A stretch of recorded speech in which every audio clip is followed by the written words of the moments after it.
meeting is recorded, and I'm going to try to remember to remind people that prior to speaking, when I say go ahead and speak, state your name so that when they do a transcript, they'll be able to have an easier time of it and say who's talking right now when they try to write down transcript of this meeting. Well, thank you. So I'd like to welcome everyone to our Thursday, November 6th, regular session, Public Utilities Advisory Board meeting. This is our 6th meeting this year. It's perfect. My name is Lou Halkias. I am the chair of this board and will be conducting the meeting today. As a custom, we've kind of started this year, and I want to continue it for the benefit of people that listen. And sometimes when we're upstairs, if they watch these meetings, it helps people new to the system and new to listening to these programs to understand who we are. And so I ask that we give a brief biography, a very brief biography of ourselves that relate to what we're doing here with the PUAB. So that's what we'll start with that, and then we'll go into the roll call and everything else. Okay. So I'll start and say my name is Lou Halkias. I am the chair of the PUAB. I am a 40-plus year resident of Naperville. I have a 32-year federal law enforcement career. 22 of those years were with the Environmental Protection Agency that regulated and enforced the law for all types of city municipal electric, water, and wastewater, to give you an idea. Jim Falar, 44 years in the energy space, with about 15 of those years in electricity procurement, which is what I thought I could bring to PUAB. That's probably good enough. Roger Blomquist. I'm a retired nuclear engineer at Argonne National Lab. 50 years of mostly nuclear energy R&D, but also I spent a hitch on a nuclear submarine as a nuclear propulsion officer. Michelle Acker, about 10 years with ComEd managing energy efficiency programs. Abbas Kapoorwala. I'm about 10 years resident of Naperville. I spent about 23 years in the wastewater treatment industry. So that's what I'm bringing to the PUAB. My name is Phil Schreiber, formerly educated in civil engineering. I have some background in the water, wastewater treatment side. I've worked in a power plant, so I understand the generation side of energy, but have spent most of my career working on energy procurement, consulting, demand management for both private and commercial sector with large companies like Amazon, AWS, who have global footprints. And so understanding and kind of bringing to this sort of to the board, I hope to continue to help with providing perspective on looking at different strategies and alternatives for procurement of energy and demand management. Hi, I'm Rupa Natarajan. I'm a resident of Naperville for about 33 years. I have a background in chemical engineering. I spent about 33 years in the energy industry. Hi, I'm Magranth Rajkumar. I'm a 11th grader. I go here to Naperville Central, and I'm looking forward to learning more about what you guys do here, what goes on behind the scenes. Welcome. I'm Zane Portawala. I'm a sophomore at Naperville North High School, and I'm also looking forward to getting to know what goes on this board and how I can better it. I'm Neil Smith, Sustainability Manager for the City of Naperville. Been with the city for 4.5 years. Olga Ganisman, Deputy Director for Electric Utility, and I've been with the city for 26 years. Hi, I'm Daryl Blennis. I'm the Water Utilities Director. Been with the city about 6.5 years now. Been in local government business since 1996. Worked in Ohio, Kentucky, most of my career here in Illinois. Brian Groth, Electric Utility Director. Been with the city for 19 years. Mayor Diab, Customer Solutions Manager. Been with the city for the past 11 years. Nate Wilson, I'm the city council liaison, been on city council since 2025. Yeah, I work in, financial technology, been resident of Naperville for 13 years. Good.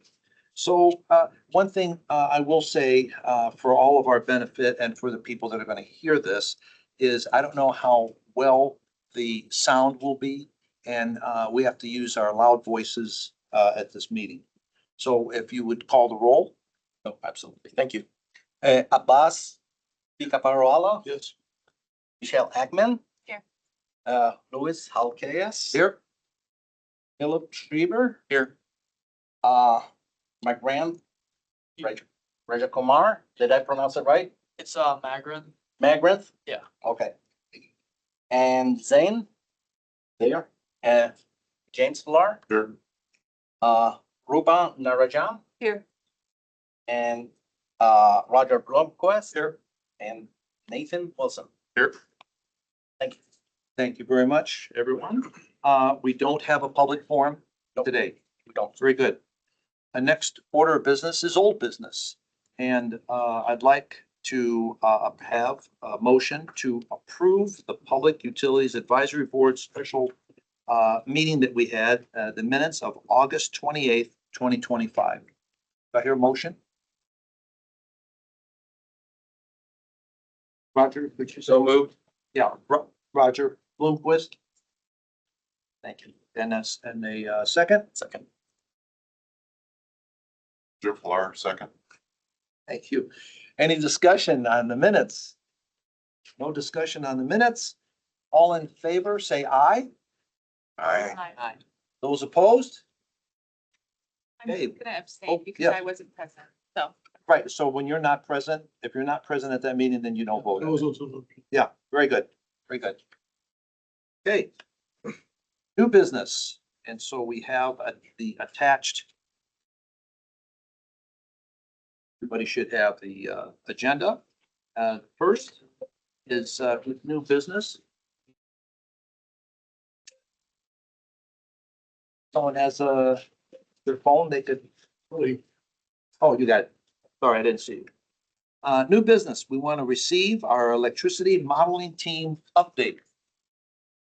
Richard. I'm Richard Stark, so I'm the team leader for the modeling team. I've been designated to give an update. I'm used to having just 3 minutes for a normal presentation in the public hearings. So now that I have 15 minutes, I can't fill 15 minutes. I have some extra time for you if you need it. So our model for the team is one Naperville, one team, helping to shape our electricity future. And the topics I want to cover are our mission statement, a list of the team members, our first assignment, our overall approach, which is a combination of team-based and AI-based, and I'll explain that in more detail. And then I'm going to show an example of the CES model that you've seen before, just as a reference point, and explain how we'll go from there. And then what we've learned so far in the process and what our next steps are. So that's the update that I'm going to have. Next slide. So our mission is to support the city of Naperville's public electric utility, Brian, with advanced data-driven modeling tools that will help evaluate and optimize electricity sourcing strategy. That's what we're focused to do. That's our main focus. Next slide. And the good news is we have a good combination of what we need from people, the team, and AI, a combined extensive modeling experience with also sourcing and industry market experience. And I've listed here, so Brian's at the top, so we're serving him. 2 members of his team, Mayor and Olga, myself, Graham Moran, 2 members of the PUAB, Jim Villar and Phil Schreiber, and then also Tim Frito, Ross Palick, and last but not least, Gemini Pro Deep Research. So a lot of people and one AI that's pretty good. Next slide. So we have our assignment that came directly from Brian. It's divided into 2 parts. So the first part is to analyze the cost of our current power supply and then determine three options that balance carbon emissions and cost and model the cost of these three MDR options with various market capacity and energy scenarios. That's what we're spending most of our time so far. And next on our list is to determine the cost benefit of battery storage and create a model to input the cost provided by battery vendors and translate that to Naperville savings. Next slide. So here's our approach now. So it's kind of unique. AI is pretty new and we're not certain it's perfect, and it's not. So our approach is to first begin by preparing two versions, a spreadsheet version, which would be the traditional way you do modeling through Excel or whatever, and an AI model for the base case. And by base case, I mean renewing with IMEA, but not using the MDR. Now, in case anybody gets excited about that, that doesn't mean we've been told to do that because we're thinking of doing that. It's just the base to compare with for all the different options we're looking at. Then the team will decide the values for the cost variables, including the most likely ranges. So that's where the team comes in, plus AI, to determine what we're going to factor into the things that vary. So the different pricing scenarios and so on over time, depending on the source of engineering, transmission costs, all those kinds of things. Then we'll prepare a spreadsheet and AI models for each of the cost options, which was the first major part of the assignment for us. And one of the advantages of AI, not only can it help to produce things, it can help to do due diligence on what we do. So we'll run whatever we decide we think we have with AI and maybe get some other things to think about. Then the team will evaluate and create the best combined model. So that's where we come in with the best of the human side, the team side, and the AI, end up with something we recommend. And following that on the cost portion, we then go on to the carbon emission side of it. I'll talk more about that in a few minutes. Next slide. Now, just as a reminder, for those who watched the X million hours of the presentations from the consultants and so on, this is an example of the output of a model that CES did. And what they did is they took IMEA's long-term projections for change of mix as they go down in carbon and so on, and determine what the cost would be based upon the marginal ELCC effect and everything else, and came out with this model. We're not going to repeat that. That's just an example of an output that would come from our team. We're going to do something similar to this, but just for Naperville's portion. Next slide. Okay, so what have we learned so far? So far, and I've been pleased to find out that in the multiple prompts I've done, that AI, the Gemini Pro that we use, is pretty good at narrative kinds of assessments. So qualitative things, it's really good. And then for long range planning and something complicated like this, is really valuable to run multiple different versions and multiple different models. And AI is phenomenal in doing that quickly. When I say quickly, 3 minutes instead of 3 weeks. It's really fast. So those are great aspects of AI. The next one's a big however. The however is AI is not flawless. It makes mistakes, doesn't always follow the prompts, and that's where the team comes in. So that's why we need people with experience who can look at that and say, oops, you reversed your equation. It should have been this way. AI quickly fixes it then. So that's where the team comes in so that we end up with the best possible solution, a combination of the best of a good team and the best of AI, put it together and get something that's even better. So that's our plan. Next slide. So where are we right now? We're into these next steps. So we're now comparing and adjusting the spreadsheet and AI standalone or base model. We're preparing ranges for the team to evaluate for the ranges for cost variation and so on over time. And we're ready to update the spreadsheet and AI MDR option models with the approved ranges. And then following that will be the second part of our assignment, which is to prepare the battery storage assessment. Then, when we have these in place, we can enter in the numbers that come from the RFPs in one of two ways.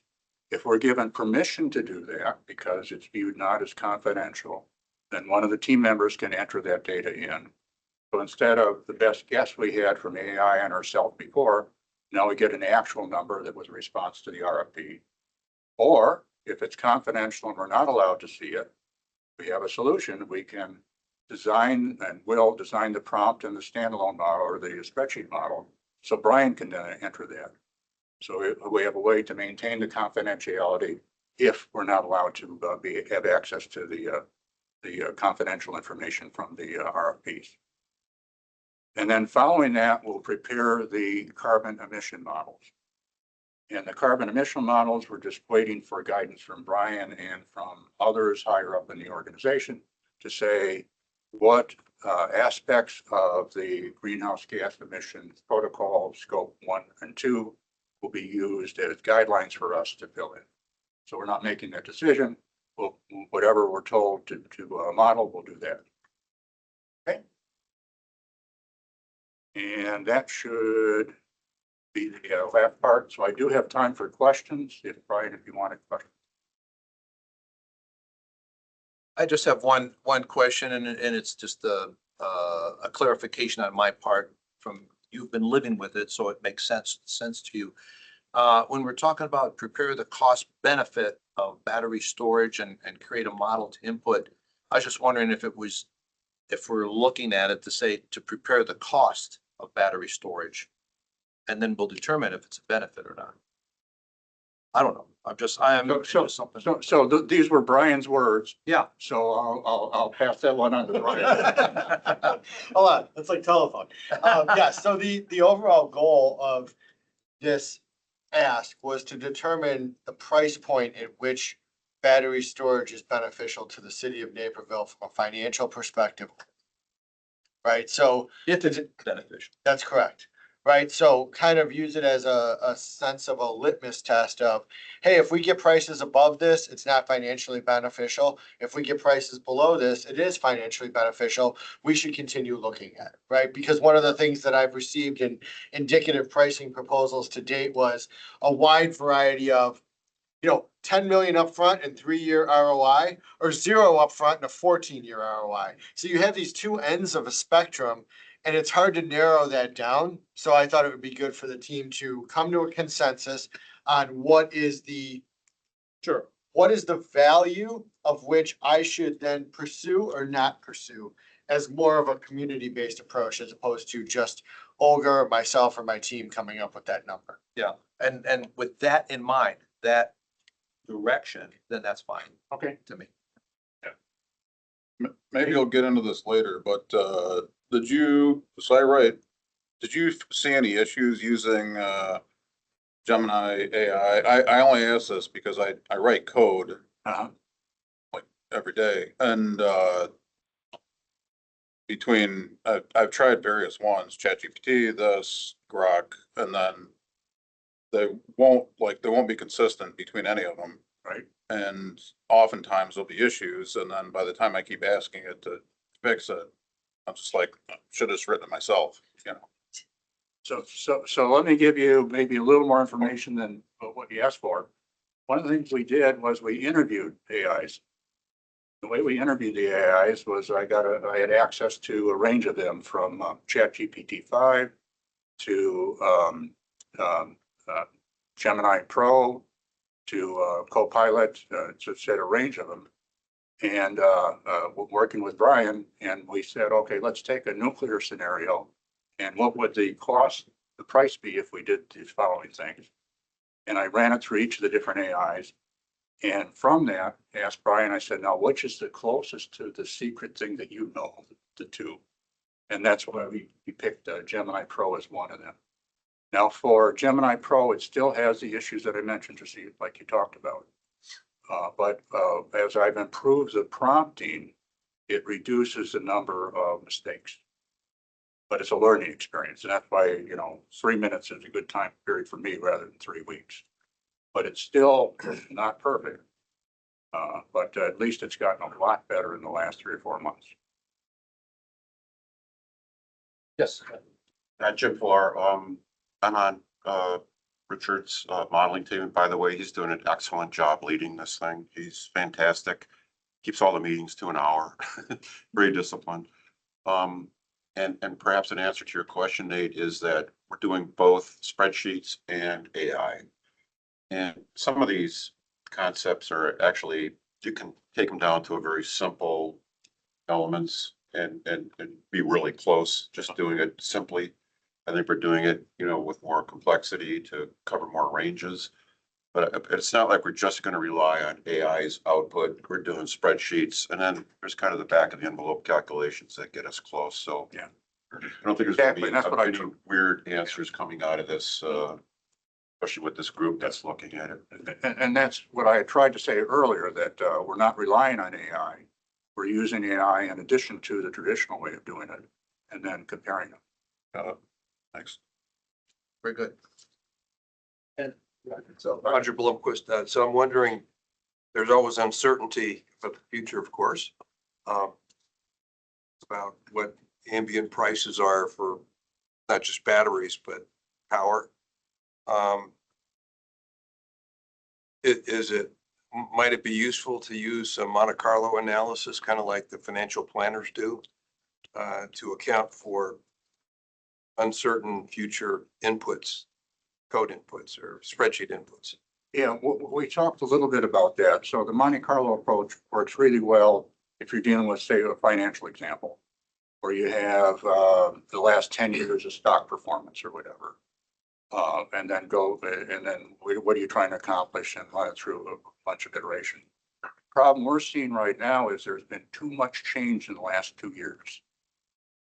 And that kind of destroys the value of doing a Monte Carlo. You don't have a long enough period to do that then. So a good thing to consider, but right now, when you look at all the things that have changed, it's just dramatic in the last 2 years.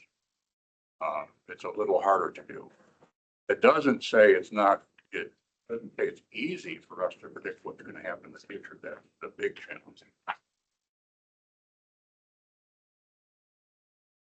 Boss Kabudwala, can you give us some timeline for the mission? I mean, when will you complete the report? Will you submit that to us? 70% complete or 100% complete or what? So I'm going to make some statements and see what Brian has to say. So part of the timeline is we're waiting for some information. And the longer it takes to get the information, like the RFP details and so on, like the formal way to do the accounting and so on, we're kind of in a waiting period. But I'm really confident that we're not more than a week or two off of what I would have liked to have been. So Richard, I'll be a little more clear.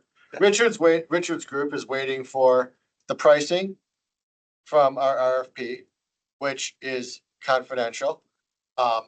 We have received proposals, but we cannot share them for procurement reasons.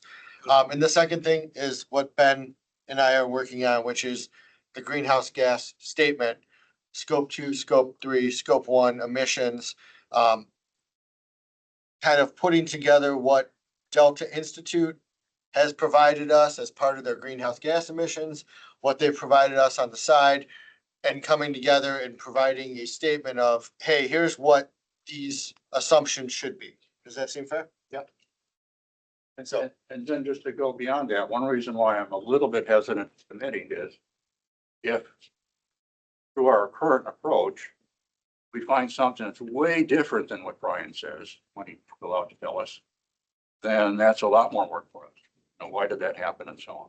If it's really close, there's not much more work to do. The work involved in the evaluating the MDR options is not very complicated, because the way the rules are, we pay for our full requirements with IMEA, set that aside, that doesn't change, and incrementally we do an MDR.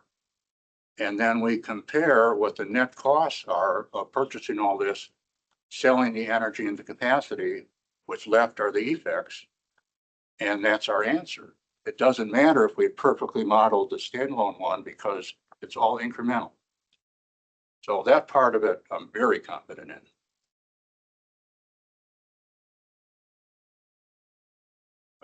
Jim Solar, addressing Roger's question about pricing.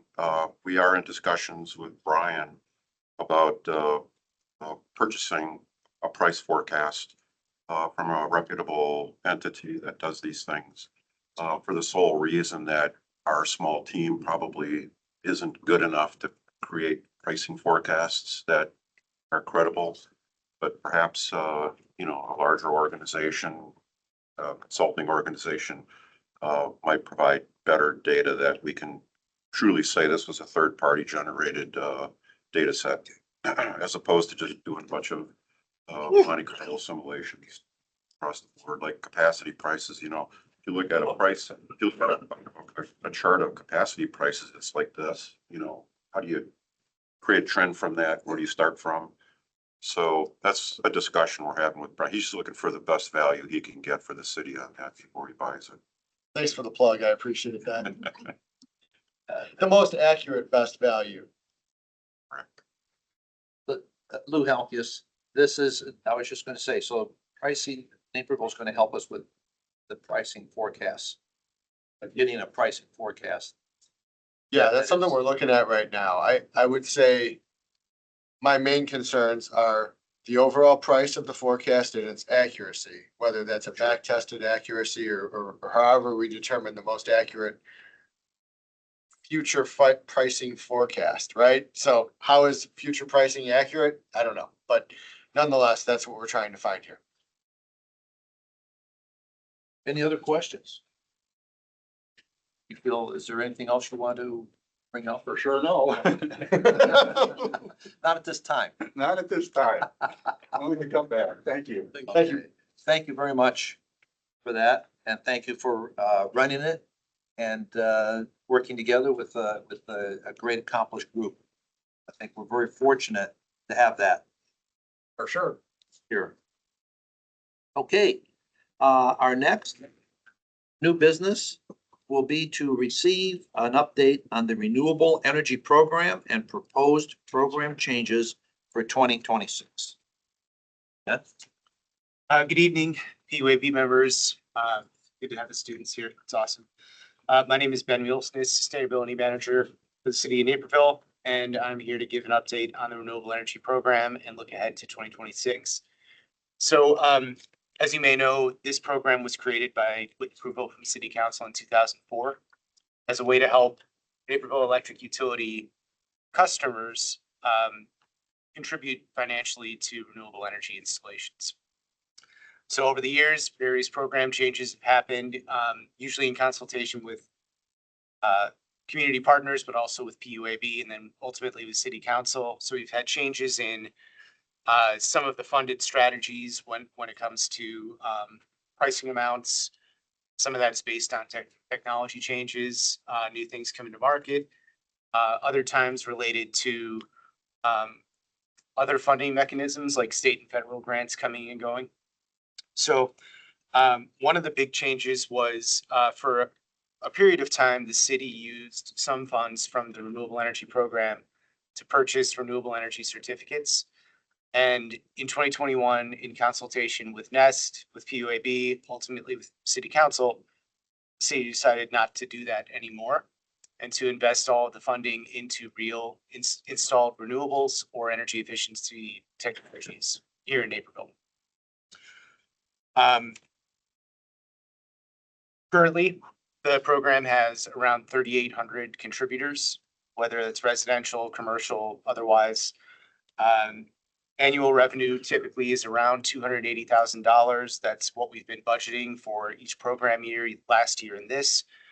And we currently actually have a cash balance of a little over $304,000 in the fund, which is about a $20,000 improvement over last year this time. So one of the potential reasons for that is there were years ago, we had quite a surplus in the fund. And we adjusted as a city, we increased some of the incentive amounts, we added other programs for residents and commercial entities. And then we ended up spending down very quickly that surplus. And so we had to react and set up new rules to provide for greater financial stability, ensure that people who pay into the fund can reap the benefits financially. And so the big change we made last year was what used to be a 2-year minimum contribution is now 5 to be able to draw an incentive from the program.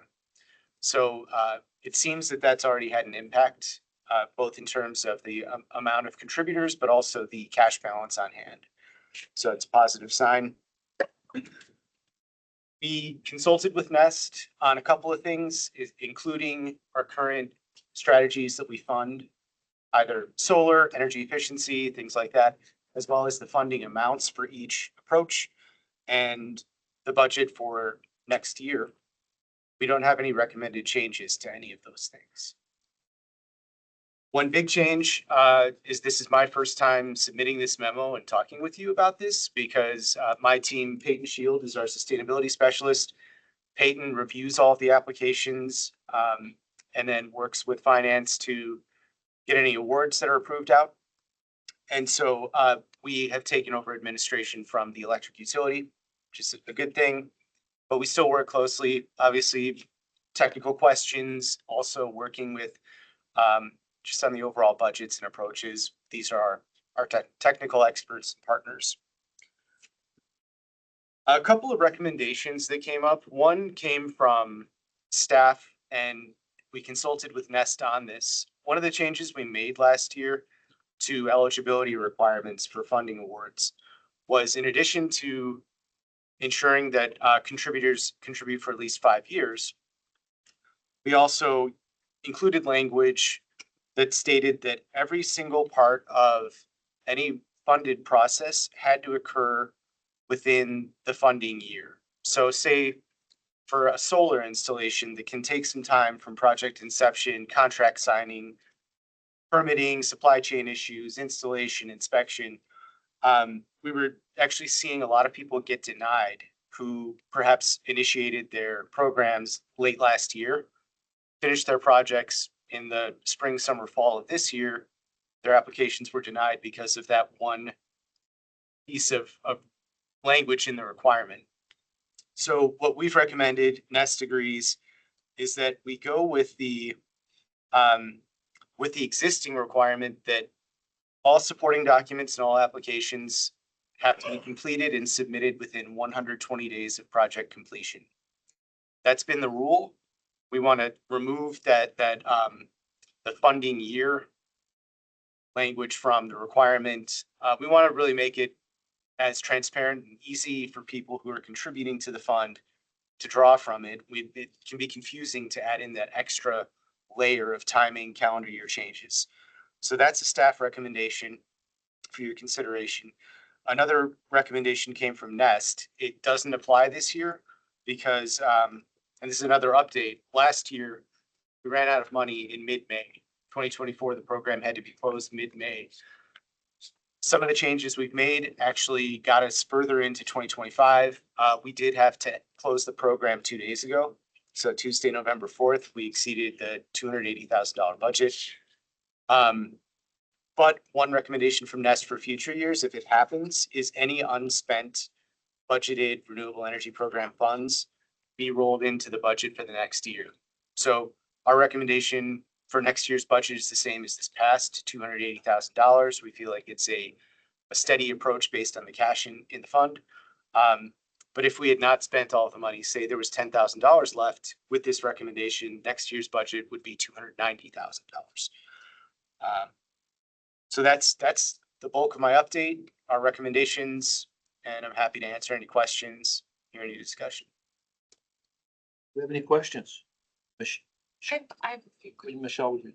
Sorry. Your name? Oh, yes, Michelle Ackman. So what, in regards to like running out of funds, have you guys considered like throttling the incentive amount to maybe bring it down so then more people can have access, but maybe just at a lesser amount? I mean, to run out this time of year, I feel like is okay, but like thinking back to last year, I think like if we're running out of funds mid-May, I feel like that's a strong message from the market that, hey, this is, like you could expand the reach more and still get the same amount of savings, but for less incentive dollars. Yeah, we reduced our funding amounts at the end of the 2023 program year. So for example, residential solar currently has a max award of $1,750 per application. It used to be up to $3,000. So we think that reducing some of those awards and also increasing the time people are required to contribute has helped us kind of right the ship after last year's very early exit. And you guys have the flexibility to mid-year change that if you needed to, like if you see like spend is like happening really quickly at the beginning of 2026, you have that flexibility. Is that right? Is that right? No. Oh, there isn't.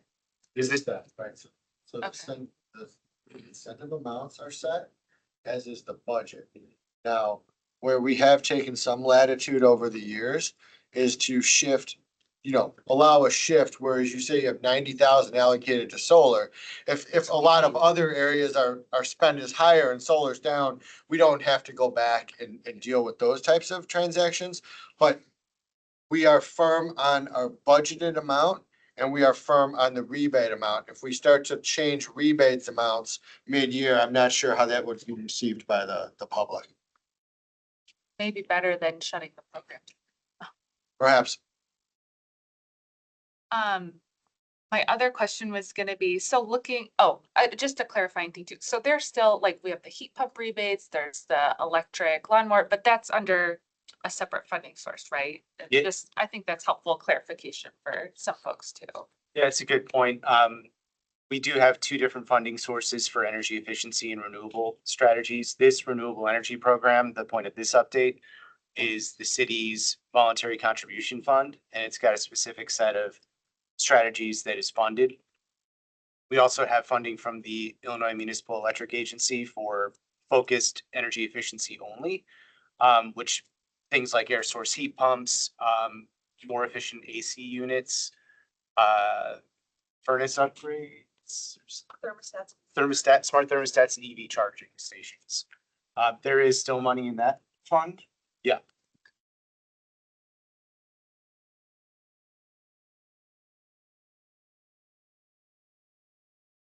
Sorry, yeah, sorry. Yes, go ahead. Same for a while. I was just wondering for more context, you said that last year it was mid-May that it ran out, this year's in November. That's kind of a drastic change. So what are the averages of when the funding runs out? We didn't used to have an issue with funding running out. There was a surplus that built up over the middle years of the program. And in response to that, some incentive amounts were increased and we added other programs, which could have also drawn in more people. And so we started spending that money down. I would say maybe like 5-6 years ago, maybe 7, it started going down a little bit. The fund balance grew to like well over $1 million, right? And then the decision was made to start spending that down. So you almost had unlimited spend for many years just to get that fund down, right? Once council made the decision to no longer procure RECs, then we didn't have to procure RECs and we put it all into this program. This program then was allowed to run, and the thought being, hey, let's get these dollars out of the city of Naperville's accounts and put them into the field. And so then once that cash balance started to drop off, the goal is to fund the following year's rebates with the previous year's revenue, right? So for example, Ben was talking $280,000 brought in this year, that becomes next year's budget, right? So you kind of have this, you're not running a negative balance and hoping to collect, you have a balance and then you fund. Or like the allotted amounts, like relatively recent. Yeah, we had to, I think we had a budgeted amount every year, but there were years when we exceeded it. That's correct. Because the program going great. And so 2023 was the first year we had to go to city council. I believe it actually started with PUAB, right? Was that a budget amendment for that because we would have run out of money toward the end of the year. That's correct. And then during COVID, I think if we even step further back from that, right, we had a policy that if grants were not issued, the balance would be used by the utility to increase its solar. And so, for example, for 1 year, we did 3 substation projects, kind of as proof of concepts in the community. You know, I think what we're hearing now is that instead of using any fund balance that's left at the end of the year, roll that over to the next year and continue to push this out to residents and customers, instead of having the utility do projects. Ben, just a few more things again. Michelle, I've been here. So I'm looking at those last 2 measures, the furnace blower motor and the AC tune-up. And those are great measures because they have really high savings potential, but the uptake clearly is really, really low. So I feel like, and maybe this is too in the weeds for this meeting, maybe we could connect. I'd love to connect to chat more about this, like outside of this meeting. I think there's there's some potential there. And I think it's, like, for example, talking to the contractors. So I actually just had someone out to my house to tune up our furnace and to come look at some temperature differentials in our home. And I was like, hey, just chatting. I was like, hey, we have this meeting coming up. We're re-looking, we're taking a look at the EE program with Naperville. Are you aware of these rebates? And they didn't even know about them because it seems like so much of the conversation is the city to residents. And for some of this stuff, that's great. It seems, it's taking off, but for average customer doesn't know what an ECM is, or, they're not really, they might not even be doing a tune-up. So I think if we can get the word out to the contractors, because we know who the installing contractors are too, right on the application. I think they have to say who did it. So I think there's some opportunities there to like talk to them and try and get some engagement. So I feel like with especially those 2 measures, I think maybe if we could talk through, is there enough potential where we keep it? Or, I mean, then you think about what's the level of effort to hand out a few of those, like would those dollars just be better rolled into one of the other measures? So maybe we could connect on that. Yeah, love to.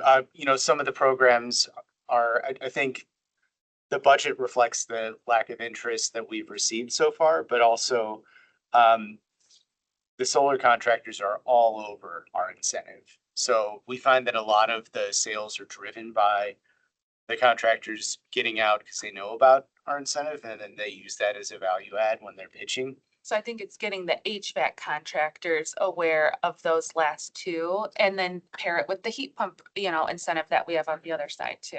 Yep. Yeah. Yes, can you say your? My name is Peyton Shield. I was just gonna add that a lot of the HVAC contractors that I've talked with directly, they are more focused on the heat pump and the AC rebates when they're working with customers. And I know that some of them know about these smaller ones, but a lot of customers aren't as interested in them because they need to pay into the program for those small amounts. So I think we should look at, is there enough of an opportunity that we can like generate more interest and get more, because these have really good savings. Or if we don't think so, then I think we should just cut them because the level of effort for you guys to administer those for a handful of customers probably is not worth it. And then I just got to get on my soapbox, and I did this, I think the last time around with the program, that residential attic insulation rebate, I think it really needs to be paired with air sealing. I really think that needs to be a requirement in order to receive that incentive because you're not going to maximize your savings. That's like an industry standard all around is you do air sealing in combination with insulation. That's what ComEd, NICOR, industry standard. So, we can either do that by and it's way more savings too. And they're like 20, 30-year savings. They're really good.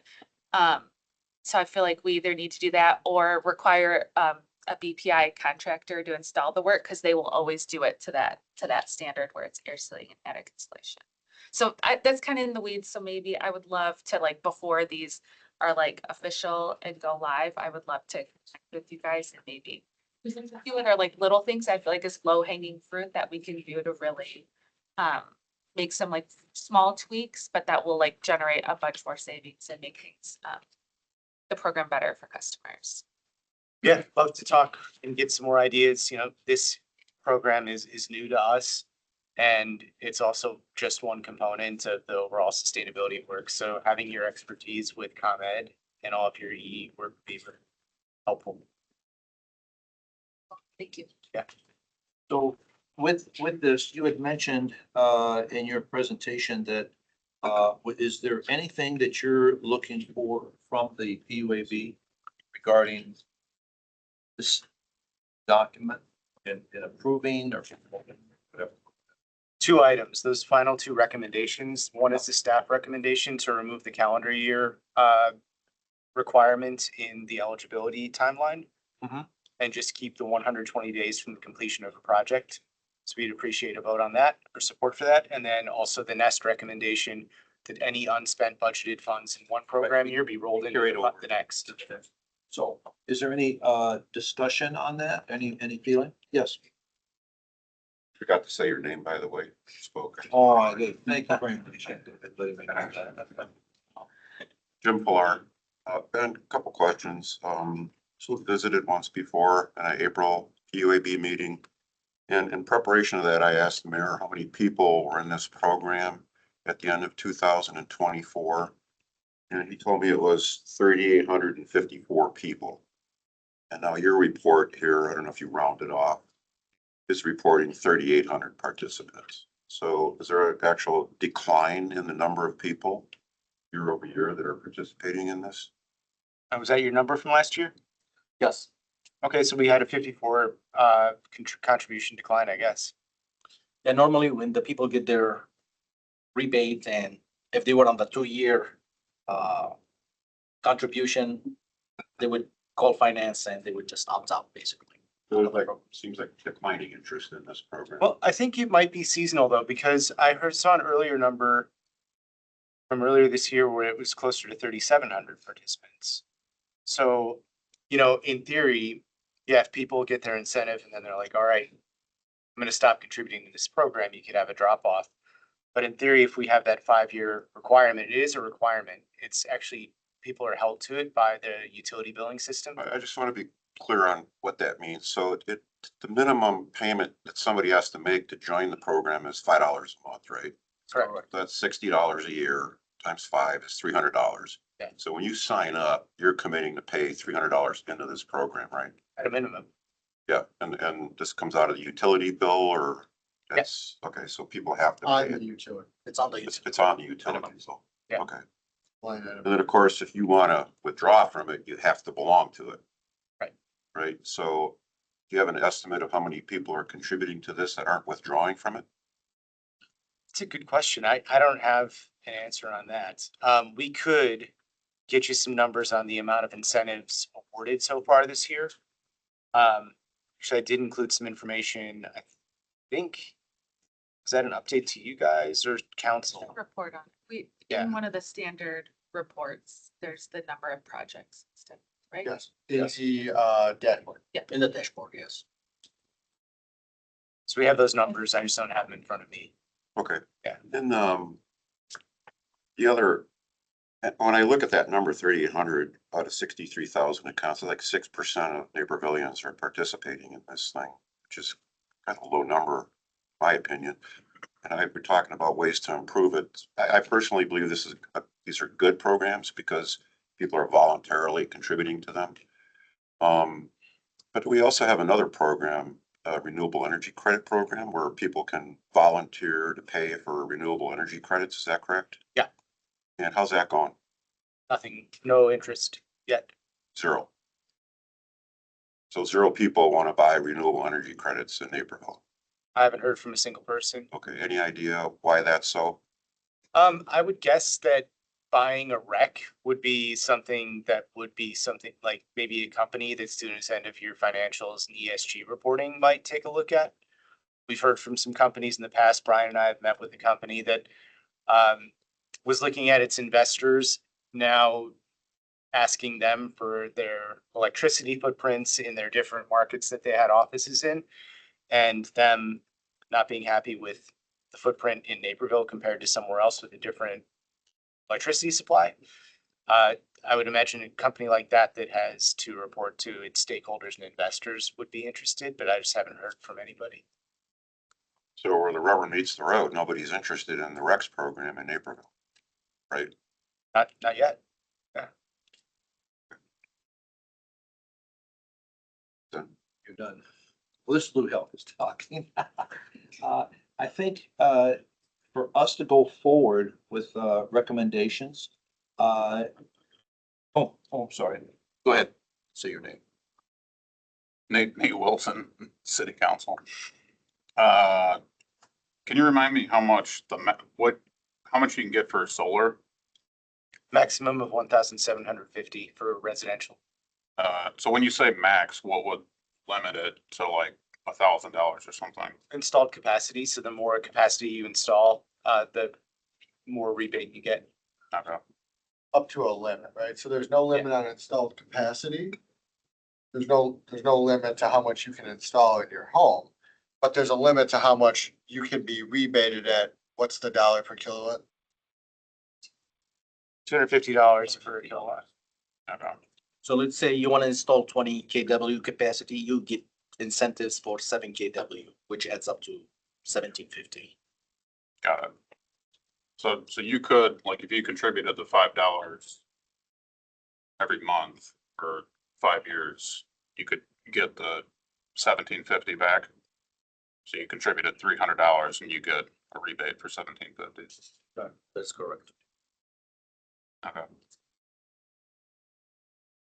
Has the, Jim Pilar again. Yes, Jim. Has the, is it true that this federal one big beautiful bill that was passed removed the incentives for solar panels on homes? Is that correct? That's my understanding. It's ended now?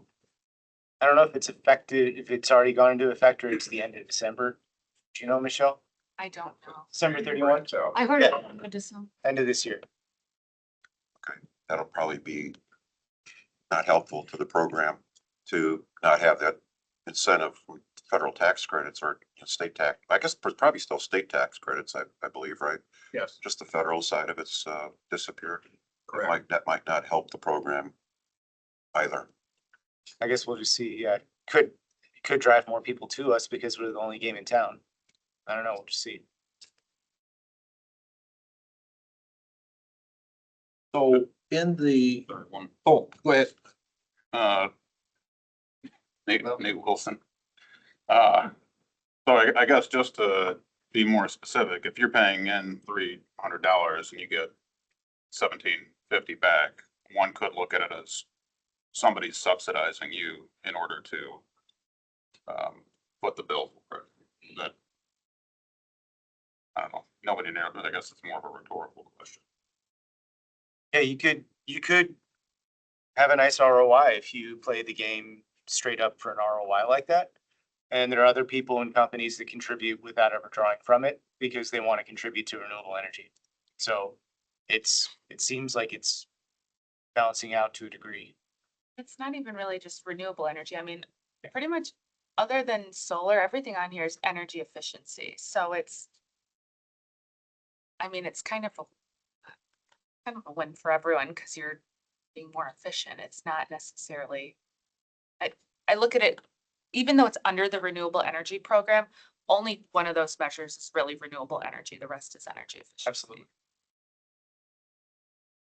Laura, one concept just triggered listening to Michelle is why not eliminate the solar incentive completely and make the other incentives bigger?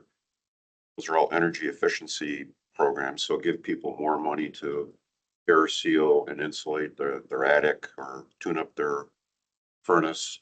So this is kind of smallish amounts of money for somebody to even go through the trouble of appealing for it. But if you gave somebody a lot more money to insulate their attic, they might be more inclined to do it. Whereas, the solar part of it, yeah, they'll get $1,700, but they got to spend $25,000 to put the solar panels on their roof.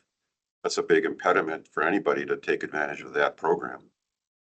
Sidebar question. How many solar residential have we done so far this year? Like 70 or 80. Between 70 and 80 installations that we Could you funded. repeat your, Valkis. Sorry, this is Peyton Shields, Sustainability Specialist. I'm asking her a question about the number of residential solar installations this year. And it appears to be somewhere between 70 and 80. We just don't have that hard number with us right now. That's incentivized though, not necessarily Incentivized. installed. Incentivized. Yeah. So is it, are we, this look, Valkis again, are we seeing this as, because I'm trying to think, what's the best bang for the buck for the citizens of Naperville? And if the initial interest in solar is waning, however, trying to get people to have more efficient homes and get the benefit of insulating their attic, that's a big one, for sure, I think. For the benefit that you get. And I would argue that the folks that don't have $25,000 to put a solar panel on their roof would be better off being served with some of these other energy efficiency programs like attic insulation. That's huge. And somebody who literally can't afford a solar panel on their roof would probably benefit more from a program like that than, you know, the better off folks that can afford a solar system on their roof. Point taken. To kind of walk back to the purpose of the program, it was to connect people who wanted to fund solar, but didn't have a direct way to do it at the time. It's called the Renewable Energy Program, and we have added energy efficiency measures to help complement the installation of renewables on homes. I mean, I think 70 to 80 residents in 1 year is a pretty strong interest. And we do have even more money with the IMEA energy efficiency funding that goes only to energy efficiency and also to EV charging stations. So that's what I'd respond with is this is the renewable energy program. So I don't know if we want to remove renewable energy from it. Yes. So Roger Blumquist, are there any metrics per dollar spent in these various line items here that quantify the number of kilowatt hours per year that's saved, or an estimate of the CO2 reductions? Mayor has the dashboard that he's been sharing with you guys. That does show amount of kilowatt hours saved, I believe, from the program, but it's not broken out by line item. Go ahead. This is Michelle. So I know because Mayor and I have chatted about this, I know it recently moved over to your team, but there is the Illinois Technical Reference Manual, the Illinois TRM, that lists out all the data points that you need to collect in order to quantify the kWh savings, the therm savings, all that. So all of that is done behind the scenes, and we've been able to look at, what's the lifetime cost, what's the cost per kWh, so we can figure out, exactly that, what's the best value and lifetime. So I know in the past, your team, Mayor, you were doing that, and I'm assuming as that's transferred over, that will continue to happen. But that's one of the things that I would love to dive in with you as well, as just to, because it's been a while since I've looked at the Illinois TRM, but just to, make sure that these are still the most cost effective in terms of like what this is important to the city. Is it, the most savings? Is it over the the 30-year measure that's more important now? So I'm happy to go into all that with you guys. Yeah, that's helpful. These incentives were built using the TRM. The incentive amounts are based on the actual positive impact it can have on either energy creation or energy conservation and dollar savings. Yeah, it's a tricky balance because Go ahead. The whole point of these programs is you want to influence people to either make that jump into solar or energy efficiency that wouldn't without the money. You don't want people just taking the money because it's free money there. You want to show that, we've influenced someone that said, hey, it's a $25,000 job, but I don't know, the payback's not quite there, but kick in a few $1,000s from the city and then these tax rebates and this and that. Wow, now this really makes sense for me. Like it's that extra dollars from the city that really pushed me to do it. That's ideally what this program will do. So maybe it's just revisiting some of these numbers or if needed or, but that's truly, I think, the intent. Yeah. Oh, I understand the intent. I'm just wondering, are we achieving it this way, or is there another way we need to achieve it? Go ahead, make your statement. Peyton Shields, sustainability specialist with the city. So I think that Mayor Brian may have alluded to this earlier, but like within the singular line items, we can kind of like the funds are kind of flexible within it. So for example, this past calendar year, 2025, the attic installation rebate was more popular than solar. There were 100 awards for that and spending almost over $30,000 more on the attic installation. So I feel like with that flexibility, we're able to kind of gauge like which programs have more of that popularity and more of that draw and impact.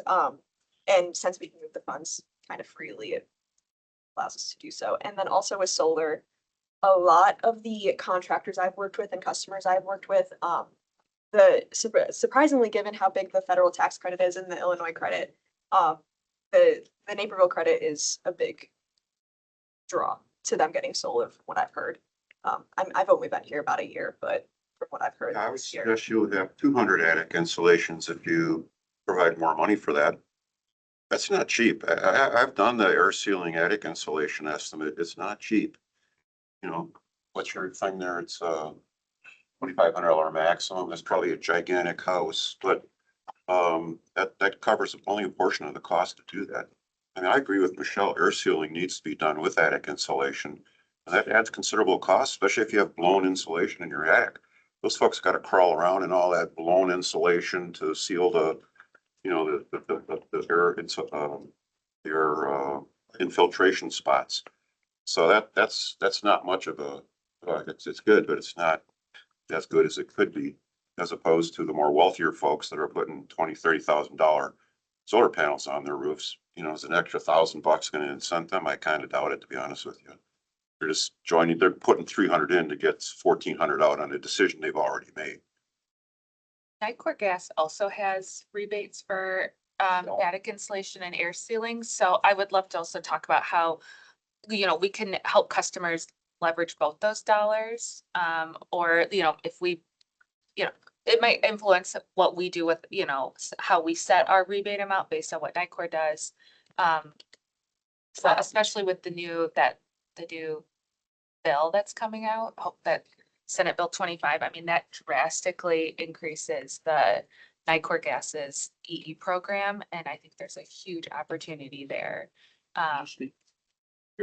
Oh, sorry. I think there's a big opportunity to work a little bit closer with Nicor Gas. There's the new Senate Bill 25 that I mean, it looks like it's headed for signature. It did, yeah, the governor, I think it's just pending governor's, yeah. So it's gonna significantly expand the gas utility energy efficiency programs to the point where they can now do work in the river communities. So for example, Naperville, they can do energy efficiency projects here and claim the KWH savings. They can pay for those projects and claim those savings. So that's basically free benefit for our customers. They're just claiming the KWH savings and reporting those to the ICC. So I would love to try and like connect. I think I know Nicor, everyone's still like processing what the new bill is going to do, but like that's a huge thing that I know gas companies are really excited about. And with Nicor being headquartered right here in Naperville, it just feels like a really big opportunity. Yeah, we work with Nicor, their energy efficiency team already, to complement each other's incentive programs and inform each other's applicants when we have something that we're hearing. So we try to help people stack when they can. There are some limitations with Nicor's program. I think the process has to be handled a certain way, but yeah, so we're in touch with them. We talk with them multiple times a year, but would love to learn more about the new bill and opportunities. Nicor has certified contractors that they will work with. They do offer rebates for their operation. Mm-hmm. That's on top of what the city might offer too. Right. This is Bill Schreiber. Is there a window open right now for the city to rethink this program? I would like to kick that one over to the utility folks because I literally just took this over.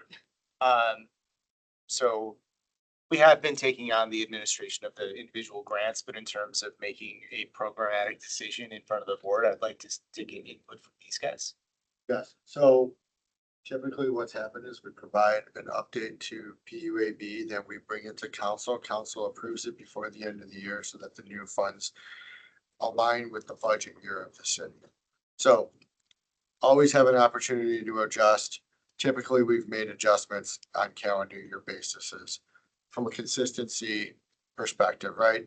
It doesn't necessarily seem all that fair to start a year and then switch on people in the middle of the year to kind of go to bends, like why we want to carry over a little bit and provide some flexibility between calendar years.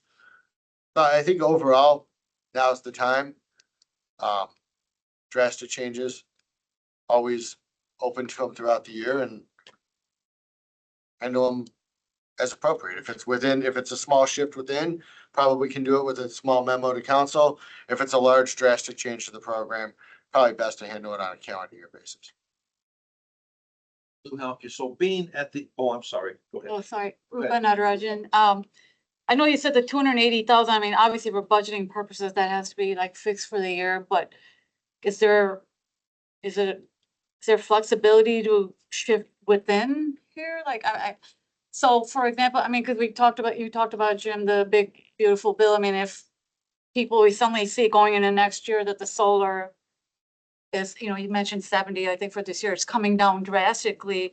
I mean, as long as we're within the 280,000 for the year, if we start to see that big shift in the year, maybe we say, okay, that's, I mean, you're still keeping the 280,000, but instead of 109,000 to residential solar, maybe you move a lot of that money over to, the attic installation and air sealing. I mean, and you're still keeping the budget That's intact correct. for the year. I would say traditionally the firm numbers have been the budget, Right. right? So, right, and that's how it's been implemented, correct?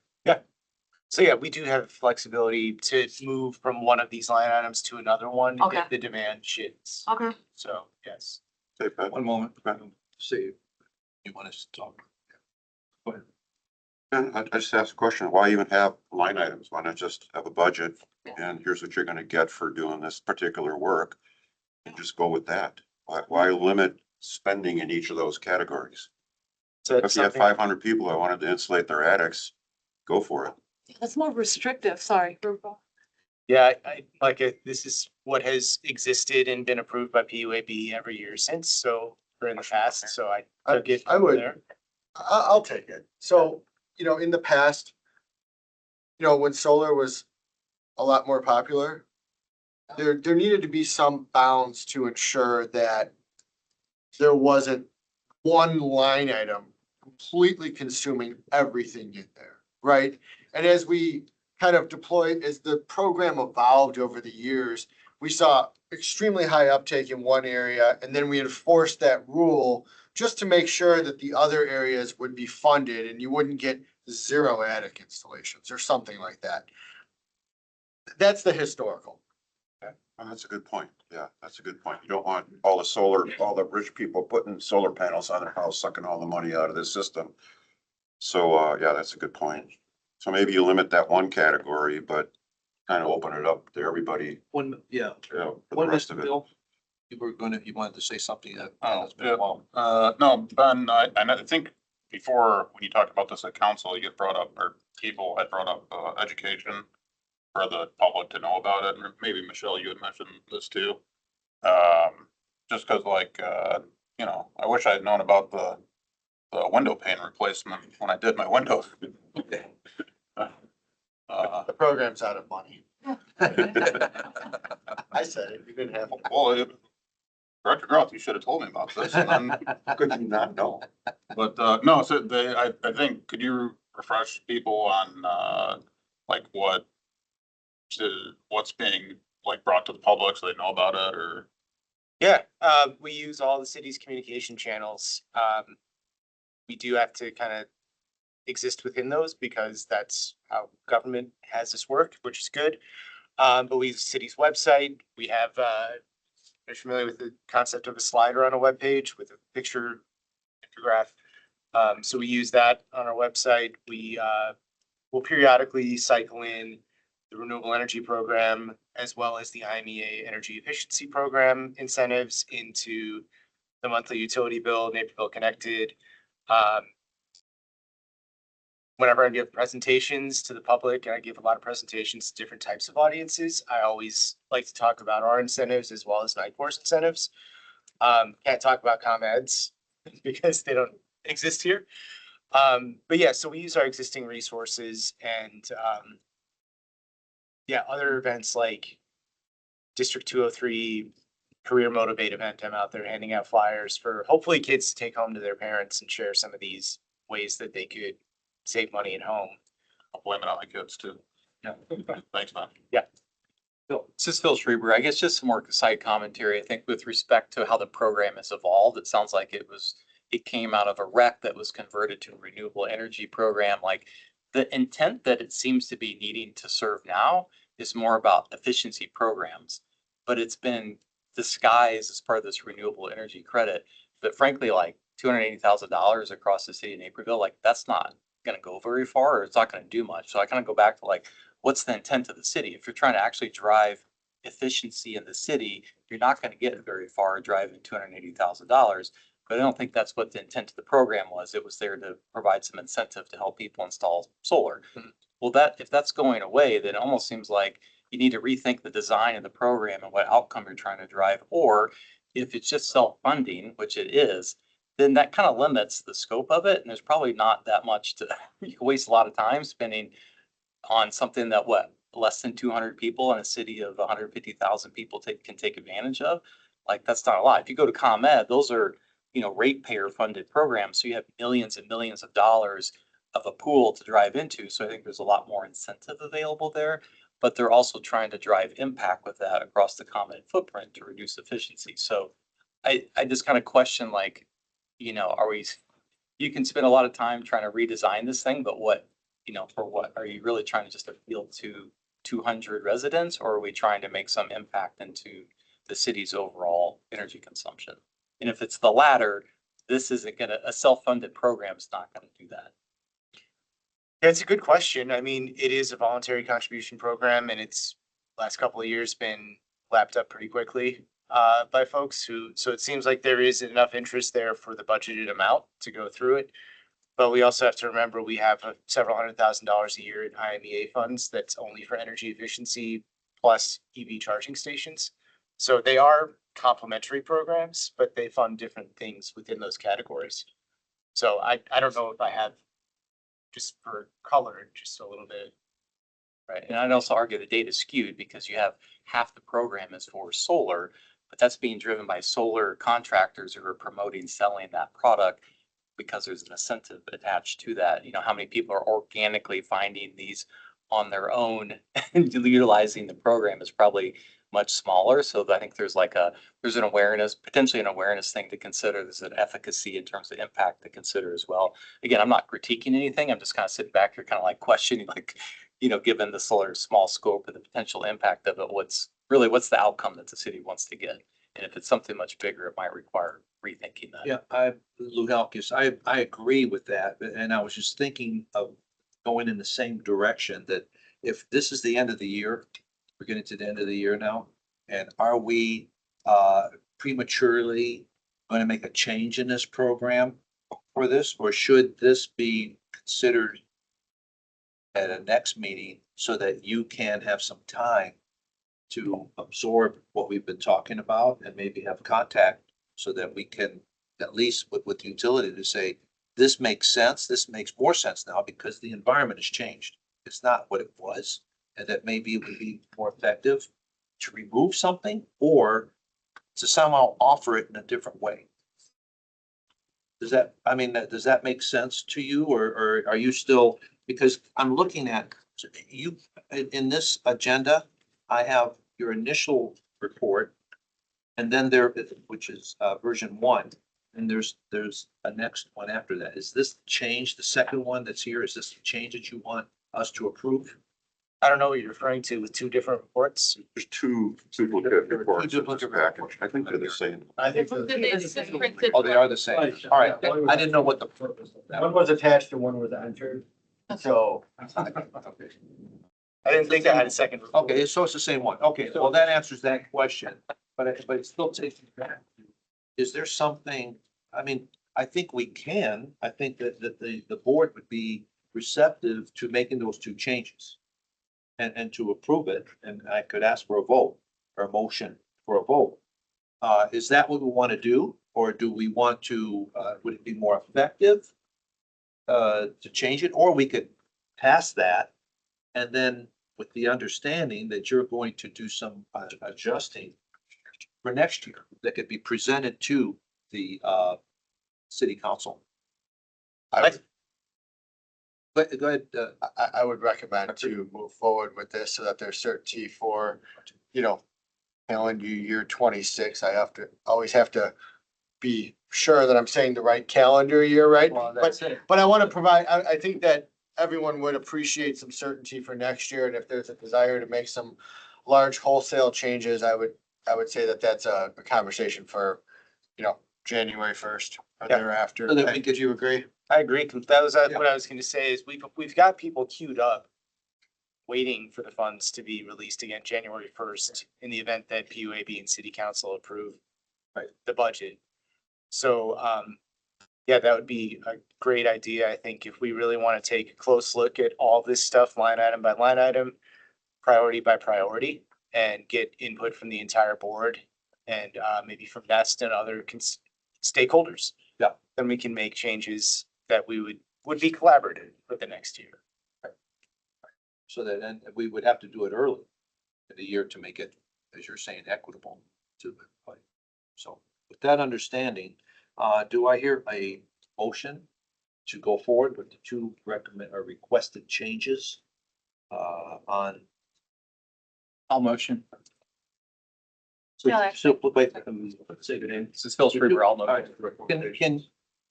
Ben, can you please repeat the two separate changes? And then, you will say that's the motion that you're talking. Shall I do them individually to keep it clear? No, I think we can. Okay. One motion. Because this, we're talking about the program. Yeah, so the first recommendation is from staff, verified with Nest, that we will remove the in the same calendar year component of the eligibility requirements from the renewable energy program incentive applications. It'll now just be 120-day limit from the final inspection or installation for those programs. Second recommendation is from Nest that we roll any unspent budgeted renewable energy program funds into the following program year. So do I hear a motion for those two? This is Phil Schreiber. I motion to move forward with those. And do I hear a second? Michelle Ackman, I'll second it. Is there a discussion? Would anybody like to discuss this subject a little bit further, clarify that you understand what we're doing? If we beat this, of course. So those in favor of making this change, say aye. Aye. Those opposed? This is only for members, not. Yeah. Then the motion has passed and the changes will be made. Thank you very much for your presentation and for the discussion that we've had. And I think that the program definitely will benefit from this discussion. Will something that the citizens of Naperville will have more opportunity. Say that. Yes. Thank you. Chairman, are there any other questions for Ness? Otherwise, I think he was going to. Yeah, any other questions? No other questions? Thank you again. Thanks for having me. Yes. Beautiful too. Thank you very much. Thanks, Ben. Yep. The next item on our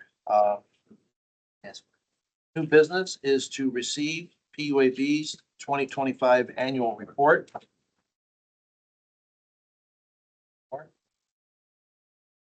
Okay, so we put out a draft PUAB 2025 annual report.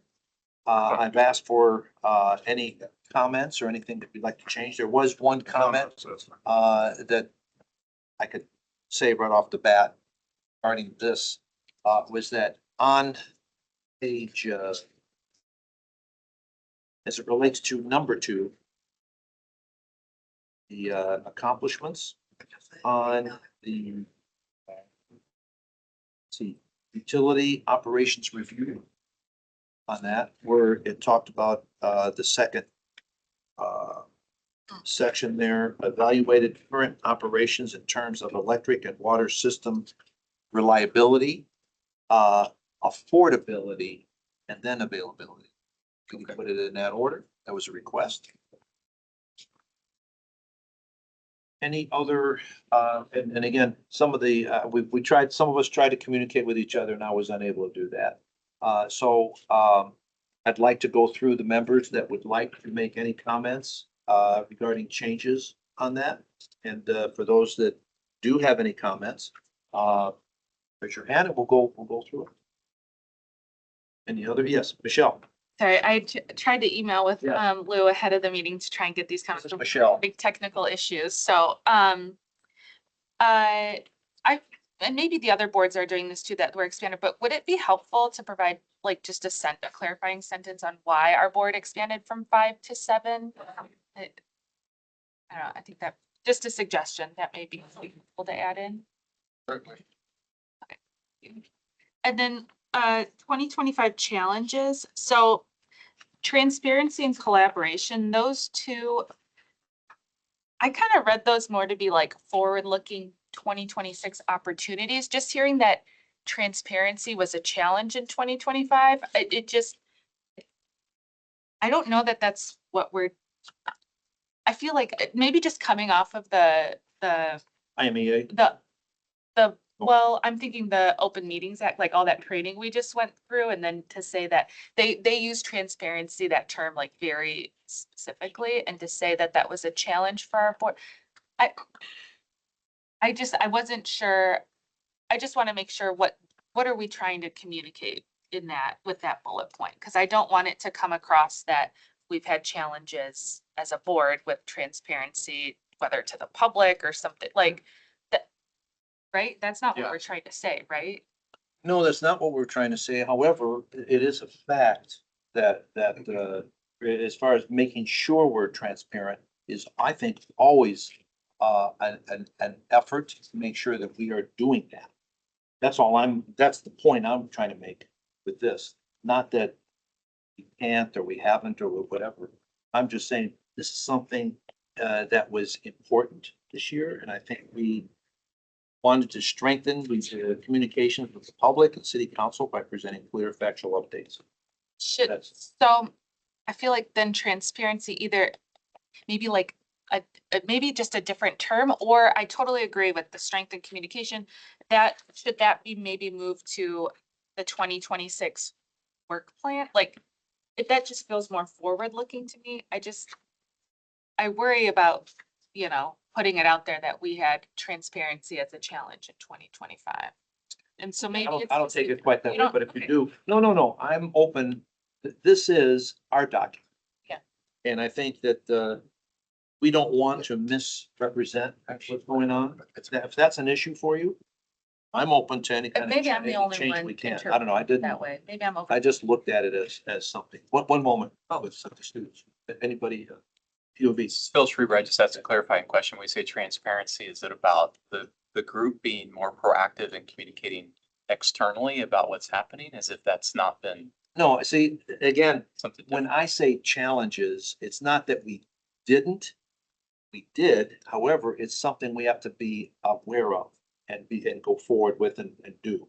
By bringing it up, I felt it was important to recognize it, to remind us this is something that we have to do. Not that we shouldn't do or that we had a problem doing.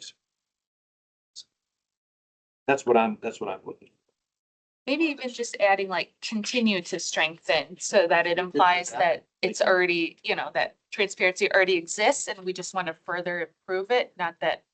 Continue to. Yes, I just don't want it to imply that there is a lack of. Yeah, no, and again, that wasn't the intention. Okay. It was to, let's make sure we're aware of an issue that we have to do. Mayor, would you, any changes that we do? Yes, please. Mr. Chairman, I think, talking with the mayor and staff on this past, I know there was some frustration in the community with with regards to the advisory boards and, not having that information available on the website, like our meetings being recorded. Now we're doing audio. Having it in one location here for all the meetings versus having over at the electric center. So I think there's a lot of effort made to be more consistent across all commissions and boards, and be more transparent about what we're doing, because the minutes, while they do show the actions taken, doesn't quite capture the discussion like the audio would be, for example, that's now posted online. So I think there were some efforts made to improve transparency, because based on the frustrations that we heard from the community at large regarding not just this body, but all of them. So I think we made a lot of effort to, to make changes and implement technology to address that transparency question that we heard from the community. So really then, it continued to strengthen? I guess it's the way something's stated in the past tense, what we've done this year. And if we think strengthen, the transparency, we can always add, continue to strengthen. I don't want to make this that we're really being a very review every word we say and make sure that we make this a very large document. But I think to get the point across, for sure, transparency is important for our public and for the fact that anybody. So I totally. what would I guess I'll look to the other board members too, that, you know what? And I'm sorry. Yeah, Magrin, I have a comment about the transparency thing. Yes. So like, And speak loud. yeah, I agree with like Ms. Ackman. I think that it just doesn't read good to see the word transparency under challenges. I feel like when you see that, it kind of just sounds like we're like the board's hiding stuff from the public. I mean, obviously what you mean here, it's pretty clear, and like, I get that that's true, but what if you just said something like communication instead of transparency as the challenge? Well, I'm open. Go ahead, Zane. Zane Pudwala, I agree with Magarin, where I think I like what the actual point is saying, where it's telling to strengthen communication. But I think putting transparency as the first word and bolding it presents it as the major issue, which just doesn't breed well and undermines public trust. Yeah, when I was thinking of this, I was thinking putting it first because it's important. So go ahead. Roger Blomquist, the last thing we want is to have a bunch of engineers doing word engineering, but I'm gonna do it anyway. So why not change transparency to communications? And the challenge in 2025 was to intensify the communications over the issues that we faced. Second that. Works to that effect. So there's a second on that. Yes, Zane. Another point is that, Zane Pudwala, I think an entire thing you could change is that instead of saying challenges, say goal. Don't necessarily acknowledge it as a challenge, more so because you're saying strengthen communication, but if you're saying that's a challenge, that doesn't necessarily make sense with like the wording, because you're saying that it was a challenge, but you want to strengthen communication, so it just doesn't read right. So I actually thought I had a similar thought process, and then I went and looked, and this is a template that all the boards have to align with. So, right, so it's like we have to follow the section 1, section 2 is accomplishments, then challenges.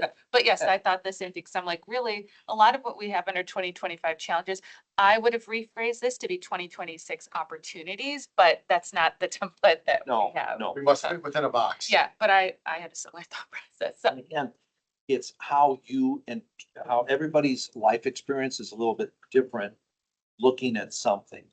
I'm looking at it as, when I emphasize, this was a challenge that was important to us. So it was an action we took, not this was a negative action. It was an action we took because it's important to us. That's why. So, but if it makes people feel better to change the wording within the template that we're required to do. So Again, I'm open for suggestions to say, Mr. Chairman, I think you have a motion in a second on just the revisions that may be in line.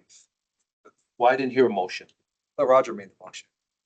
No, I think he was I talking. would just, Oh, this is making his right now, apology. we just spitballing. my apologies. Yeah, one moment. Go ahead, Jim Jim. Fuller here. Now that we're digging into this, when I read that line, strengthen communications with the public, I don't think there's been any problem with that whatsoever. I mean, most of our meetings have been up in the city council chambers, videotaped. Everybody can speak 3 minutes, whatever they want to do. I don't think there's a problem there.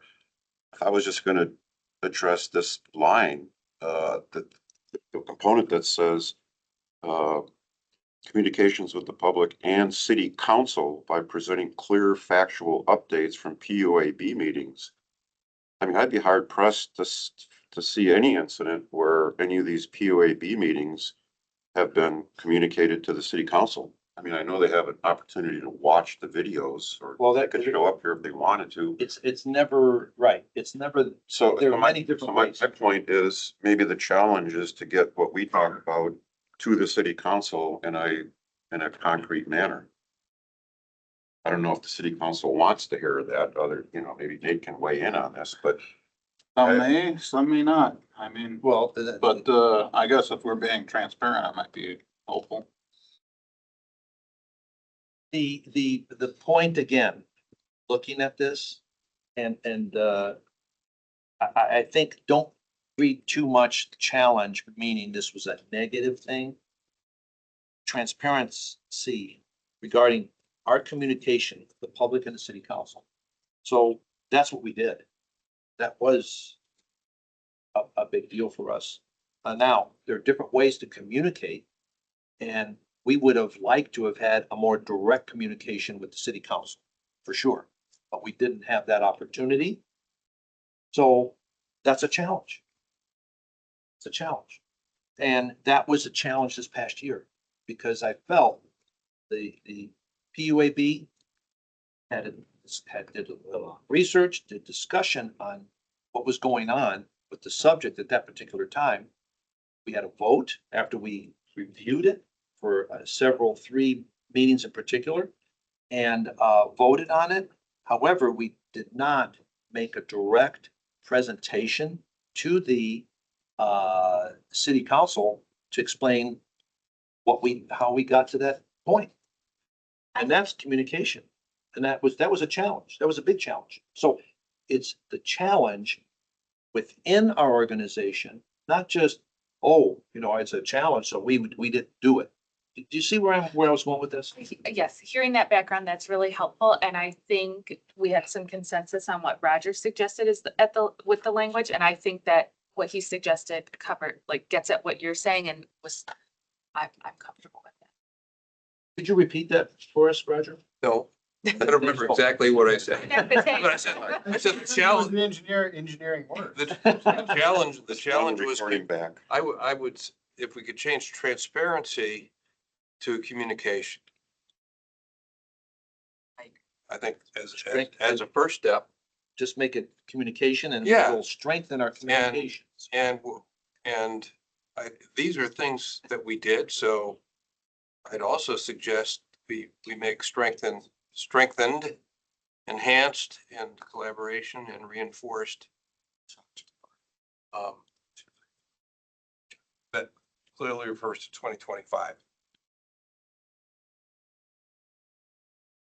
So the first one was changing transparency to communication. Yep. The collaboration. We changing that to anything?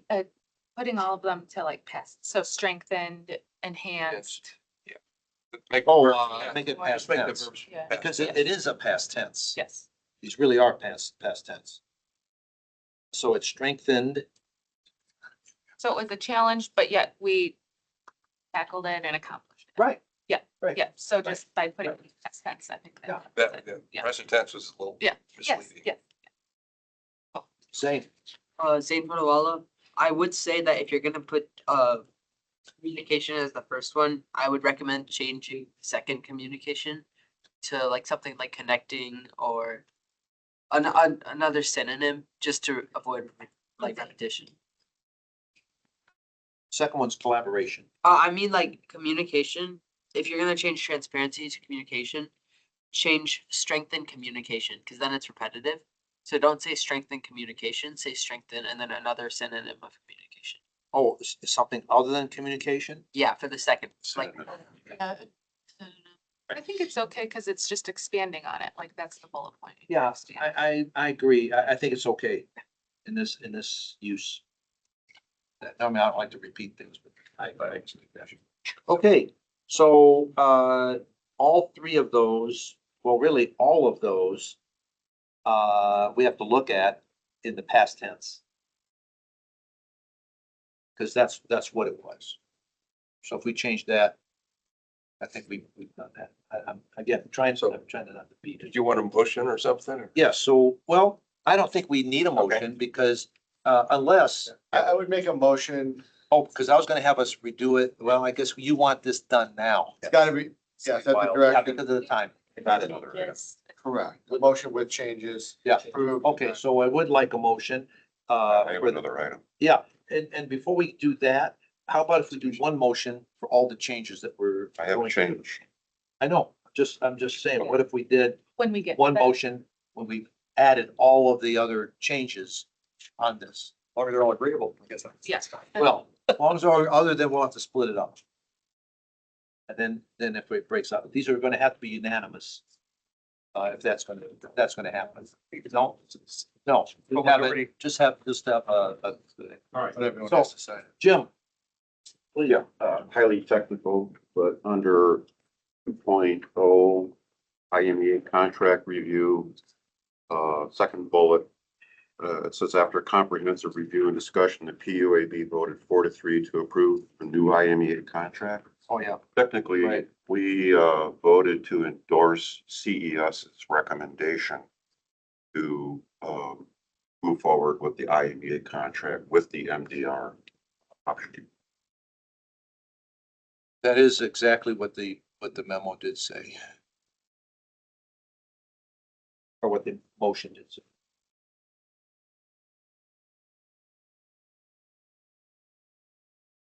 Any other comments? Chairman, yeah, one more.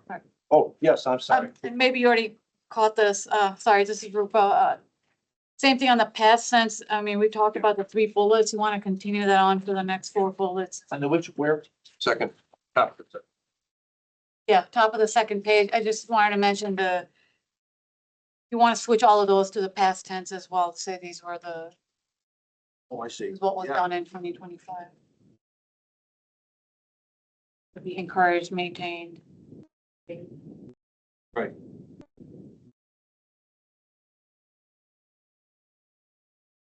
Okay, very good. Yeah. Bill Schreiber, one other question on item 4 under the 2026 work plan, first bullet point. Where it says continue reviewing the IMEA contract and support its implementation.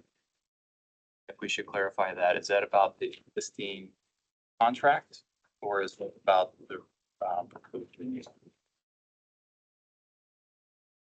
The review and support is our job to review and support what the city's trying to do and look at. Not the final, whatever the final outcome is the city council's. So our job is to review and support the information to make sure that the people, the city council who are responsible for making the final vote understand what they're voting. Because we're supposed to be the subject matter experts on these things. Elton, that's what, is that what your question is? So you mean review the IMEA contract renewal proposal? Is that what this is supposed to mean?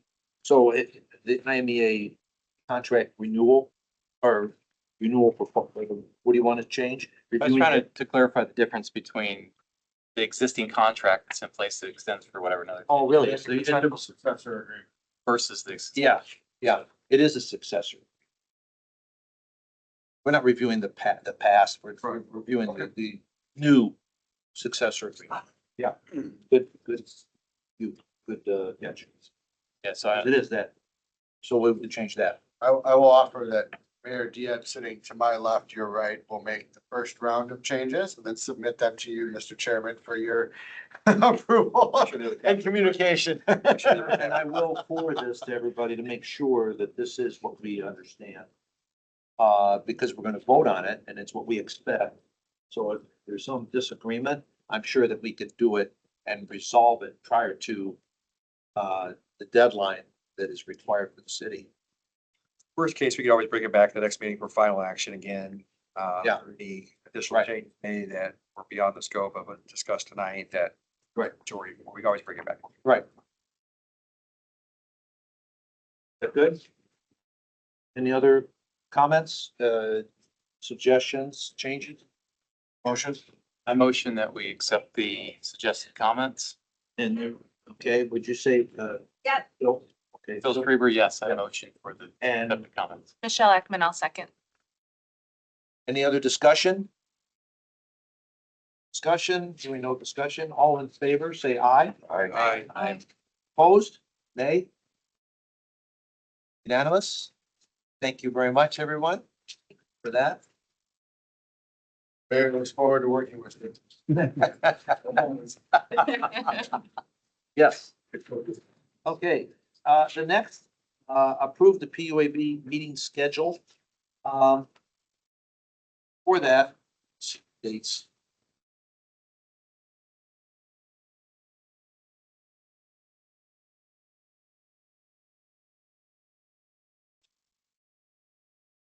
I sent, Mayor, I sent you an email. Yeah, I had, with these dates, we don't, I don't personally always have our trips planned that far in advance.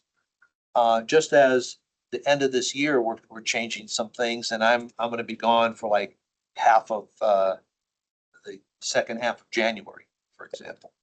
And there was a question about, we're doing this in February. We're starting, and we're gonna have 6 meetings versus possibly 7. If we started in January and did it every 2 months.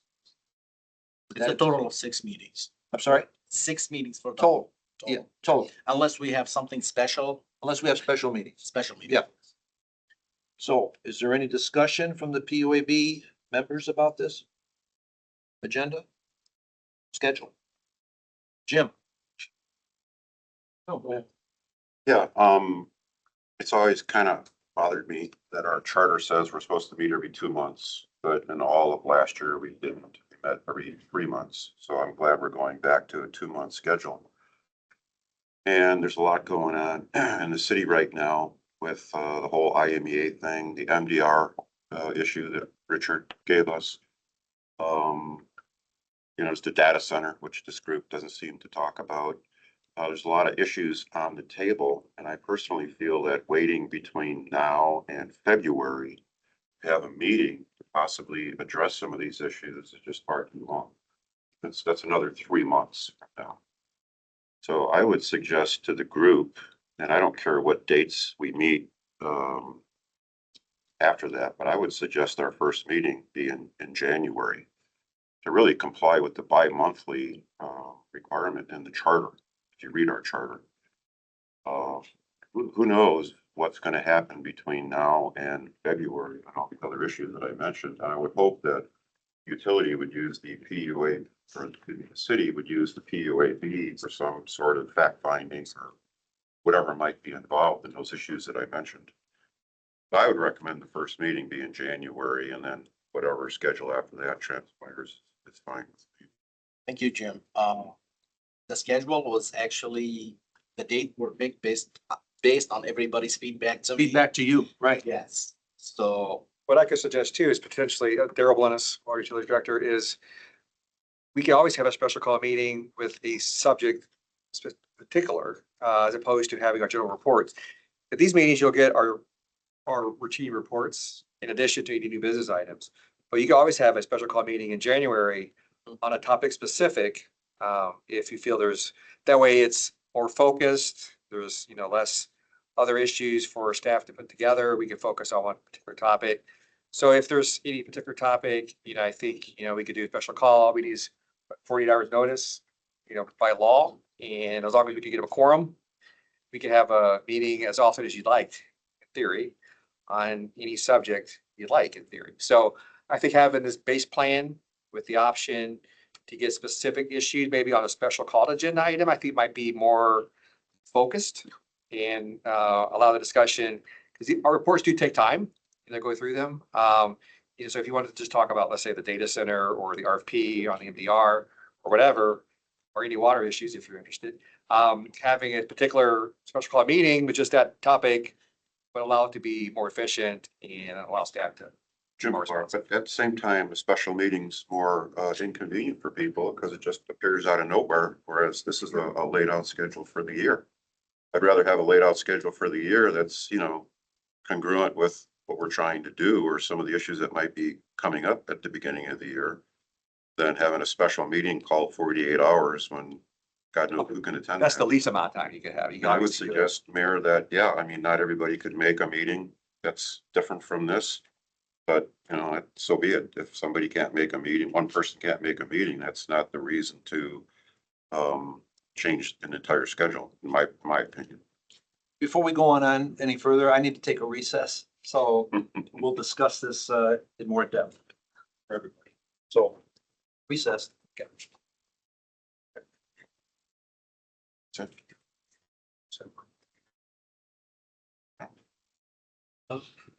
If it is in January, I won't be here. Vacation. You got a minute? Yeah. It's almost impossible to plan. Everybody's true.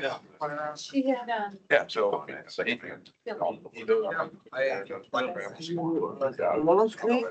a 10th grader. What do you think? I was impressed. You had your own vacation Probably law schedule. or public. Well, you're never here any. Who said I have what I'm trying to do? I'm not gonna be here. I was impressed. Why you have all your trips, right? Sorry. I make it for most of the meetings. I also want to be traveling. I want to I'm just saying, you're like a. Wow. Except my. want to be a child. Better not. January. So. Michelle.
So when we were last discussing the PUAB meeting, there was a suggestion that we stick with this and add any special meeting. However, there is the risk, as was brought up by Jim, that when you have special meetings, there's a chance that not everybody's going to be there because it isn't a plan that everybody had a chance to put into their schedule, their calendar.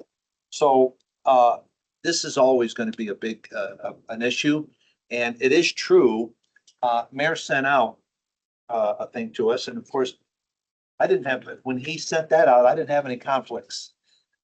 So my wife saw it, and then of course, then now it's a matter of, no, we're going to be doing this and this. So as a result of that, I wanted to be as open as possible and say, okay, I'm going to now be gone the second half of January.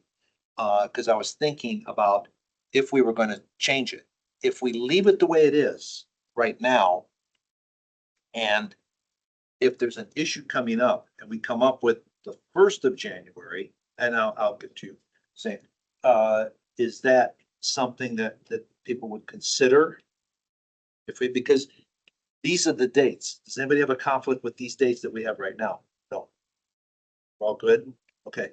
So the only possible at this point, the closest would be a conflict at the 1st of January, first half of that month, if we were going to have a special meeting to address whether it's whatever it is, data center or the estimates that we've been given. So yes, before we do that, I said I was going to talk to you. The only thing I would say is that the 5th meeting, 10/22/26, our term ends on 10/15. So if you would like to move that back a little bit, we would be able to come. But if it's after the 10/15 deadline, we're not allowed to. We wouldn't be on the board anymore after October 15th. After October. As much as I want you to be on there, but I have to make sure that we have the whole, the people here that meets their criteria first. We can always address that or talk to something or have you do extra work at another time so that we can get enough more out of you, more experience for you. Yes, Phil. Phil Schreiber, my question's on the special meetings. Those, is there a certain number of people that are required to be there, and is there any voting that happens, or is it more just kind of an informational session? Well, there are, and we have to have 4 quorum. For quorum. But historically, we've only had 1 vote on a major thing like that. We do vote. We vote on every meeting. So there would be. You cannot start a meeting without a quorum. Right. No, we have to have a quorum. If we were gonna have a vote, you have to have a quorum. Otherwise, you can't vote, you can't do anything, really. So there's always that possibility. It may be on something that routine or administrative that we may need to vote on, or it may be something that relates to one of the major issues that are happening. Now, our votes, as we know, are not binding to the city council. And it's just a matter of giving them our point of view. And this, one of our challenges is we'd like to explain what our situation is instead of try to explain ourselves in 3 minutes. Individual, as individual people, not as the PUAB. Okay, so yes. Just a point of clarification, this meeting schedule is also in alignment with our financial reporting as well. So we tend to do our routine reports, including financials, at our regular meetings. And pushing it to January for the first meeting, we wouldn't be able to give you the year end. So we would be off a little bit, but it's not the end of the world. But from a reporting standpoint, we would be a little off cycle, giving you the most current financials that we have available. Just for. Well, and the whole purpose of having something in January that we know now is just trying to make sure that we have as many regular meetings. It's not for a special meeting, but as many regular meetings if we were going to change this whole thing. But we don't really want to do that. And it seems like hearing you also, I'd rather stay this way and go for the special if there was something that we had to go with. Can I ask, what's the mechanism for calling a special meeting? I mean, I've only been on this board for less than a year and it's kind of been a whirlwind. I know we had one special meeting early last year, but what's the mechanism for doing that? I think historically they've been mostly staff driven, Staff driven on topics of concern. that we want to get in front of a recommendation here so we can get in front of council in a timely fashion to match up with our timelines. But I do believe that, if I'm not mistaken, I think a majority of a quorum can request a special call meeting. Yeah, I think if there was a 3 or more requested one, I think, we would definitely try to work with everyone to get one scheduled. I'll have to double check that. It's a great question regarding, who can call a special call meeting. Like I said, historically, 6 years I've been here, it's been mostly staff driven.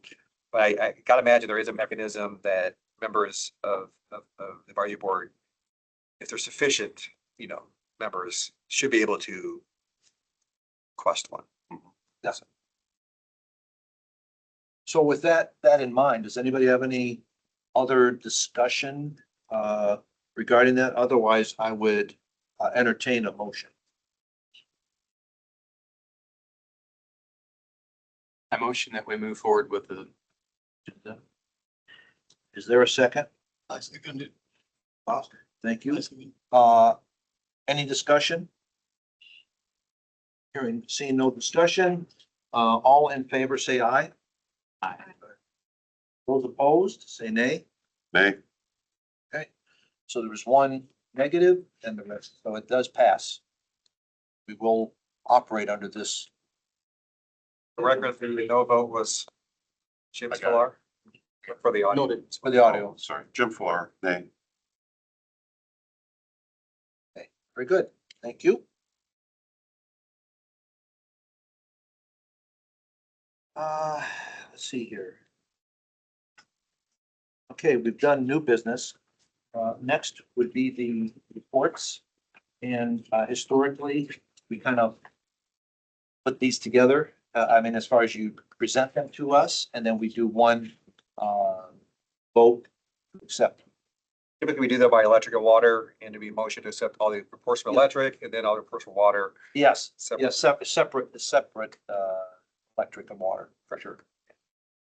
A little bit more efficient to take a Is motion. there anything regarding wastewater that we would have to have separate also, or just put wastewater with water? Because they're really It's the water utilities combined. water utilities, right? Okay, very good. So please, Thank you very much. Director. Thank you very much, Chairman. We are now entering the affectionately known as charts and graphs phase of our meeting. I am here for questions only. As you can see, our finance department has provided us a utility financial summary as of September 3rd. Items of significance at the bottom are none. I'm happy to answer any questions. In general, cash reserves are listed. Renewable energy fund balance is listed. Ben talked a little bit about renewable energy fund. Generally try to end the year with next year's budget. Questions? We will move on. Questions? Financial details. You will see some items, for example, purchase items are very high. That is because a transfer is still going to be happening to our capital accounts. But everything else in here, is in line, and as finance noted, no items of concern. The city is going through a budget process right now. And so we look forward to a budget for next year. Question. Roger. Roger Blumquist. So, could you distinguish between, purchased items, capital outlay, the nature of those two? While I am flipping to that page, Mayor, do you have a? Purchased items are the material that we buy and we store in the warehouse. Capital outlay are the planned capital improvement projects. Okay.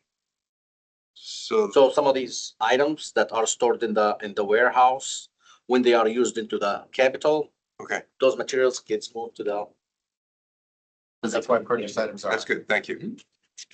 Bullets.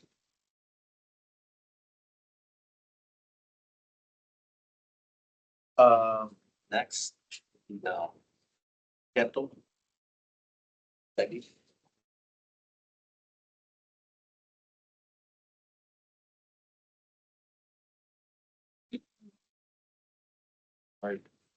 Sorry, my organizational is slightly off here. CIP program.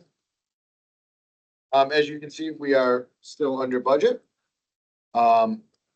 Likely going to come in a little bit under budget at the end of the year. Budget of about $30 million, as you can see what our spends are.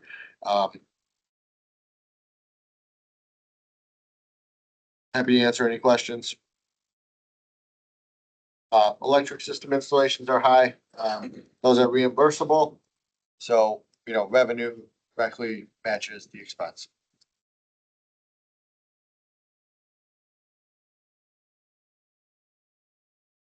Okay, no questions.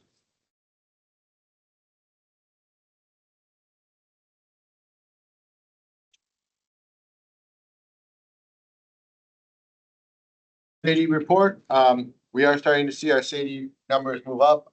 For those of you that were impacted by a large outage last weekend, 1 weekend ago, that was due to a cable termination failure, a 34,000 volt cable termination failure.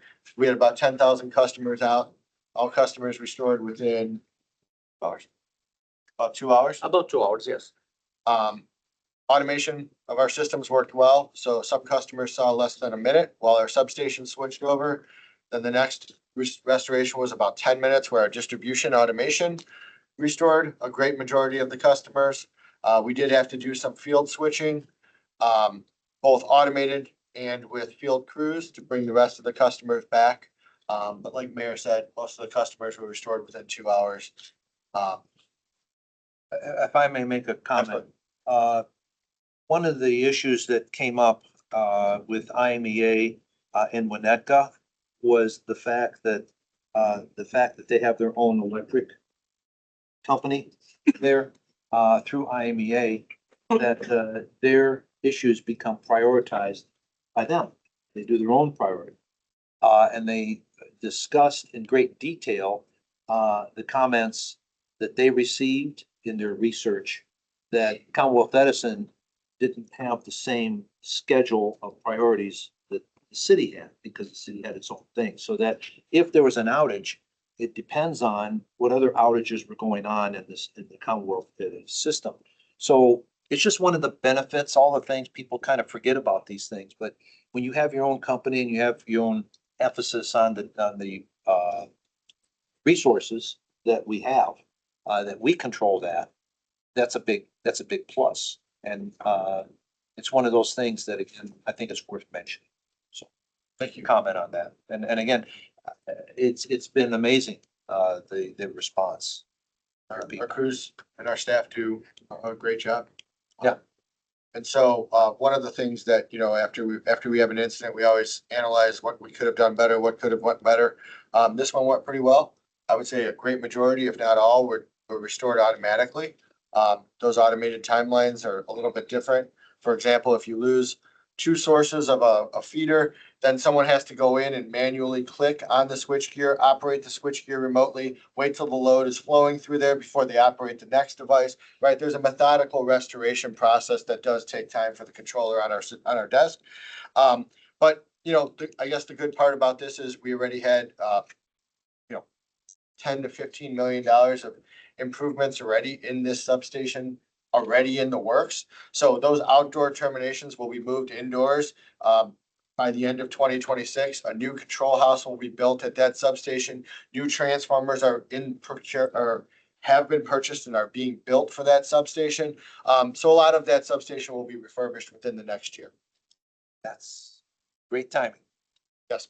It's a quick question. Yes, Bill. Bill Schreiber. The termination failure that happened, was that a infrastructure problem, or is that from repairs or service work that's being done? No, it's a termination from the cable that comes underground off of a transformer onto the bus. So it's where the cable is landed onto the bus. We had 4 sets of cable. That's what's required for that transformer's capable load. One termination failed. It took out 3 other terminations. We were able to reconfigure the power flow from other stations. But until you get eyes out there, you can't exactly see what happened. So we had to have eyes on that, see what happened, and then we had to reconfigure the rest of our system. And the cause of a failure like that is because of what? It could be anything from age. We did thermal scan the rest of the bus. We don't see any hot spots with any of the other terminations or transformers. We did find another hotspot at another substation, and we're trying to get an outage at that substation to tighten up some connectors. Yeah, just wanna add Olga Ganisman. This substation, this particular one gets a lot of abuse. It's right to the tollway. And in the winter times, the substation gets such a spray of salt and everything which is flying from the tollway. And it just very tricky location when it was built. We didn't have such traffic as right now. And at the end of the winter, these terminations are covered and crusted with salt and all this other stuff. They use juice, beet juice, and I don't know, there is all other options IDOT used for salt, for melting snow. So it just, it's a tough spot. Over the years, we've planted trees to try and kind of mitigate that salt spray, but ultimately we determined it's best to bring that 34,000 volt bus indoors, and that's where we're at right now.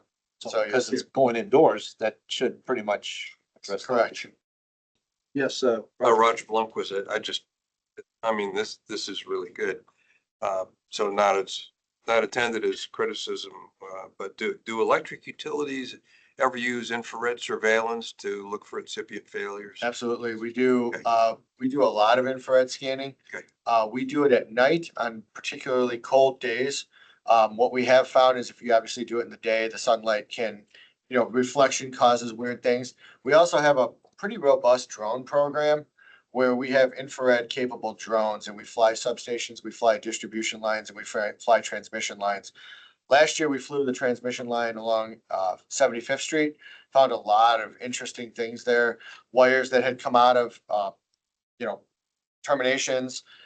We had found some pins missing in arrestor or in insulators. So we did, one fall swoop cleanup, and that saves money, right? If you find one thing, you bring a crew in to do one thing, or you take a line outage for one thing. So we had Mead come in and clean up all the stuff that we found with the infrared drone. nice. Yeah, that's pretty good. One thing I also want to point out is Katie. So SAIDI is the average System average interruption duration index. which means, if you're what every customer will expect to be out for the year. One thing that we're really trying to drive lower is our KD. So if you have an outage, what is your time to restore? And as you can see, we're getting better in that area too. And we've changed some of our practices from repair and restore to restore then repair, right? We're trying to change how we run our business such that we restore the customers in maybe not the long-term configuration, but in a way that we can get the lights back on and then schedule a planned outage maybe the next day, where people know that the outage is coming, and then we can do the final repair. So we've moved towards a restore then repair philosophy in the utility. And as you can see, our KD numbers are driving down. Mayor Diab, we'll talk about our EE dashboard. Yeah, this is as of September 30th. Electric vehicle count is still keeps going up in the city. Savings for our IME energy efficiency awarded projects. You can see the KWH savings in there. We still have giveaways for LED light bulbs, and I'm still trying to get a hold of, we have also new smart plug that it's a free giveaway. We're trying to advertise that, and we have seen a few people come to the utility and take some. So we still could not quantify that to calculate the savings on that as well. Like a Wi-Fi plug? Yes, it is a Wi-Fi plug. It's an app you download on your phone, and you can control it from your phone. Turn it on, turn it on. Oh, yeah. Put a timer on it, set the time, and it will turn off at the designated time. Michelle Ackman with just a question and then a A little comment. bit louder, please. Oh, sorry, Michelle Ackman. Just a comment about the LEDs. I think this is the last year for before the lighting standards, like before we hit that cliff for the savings. So maybe we can connect and whatever we can do to like distribute all the rest of the LEDs, then we can really maximize the savings for this year.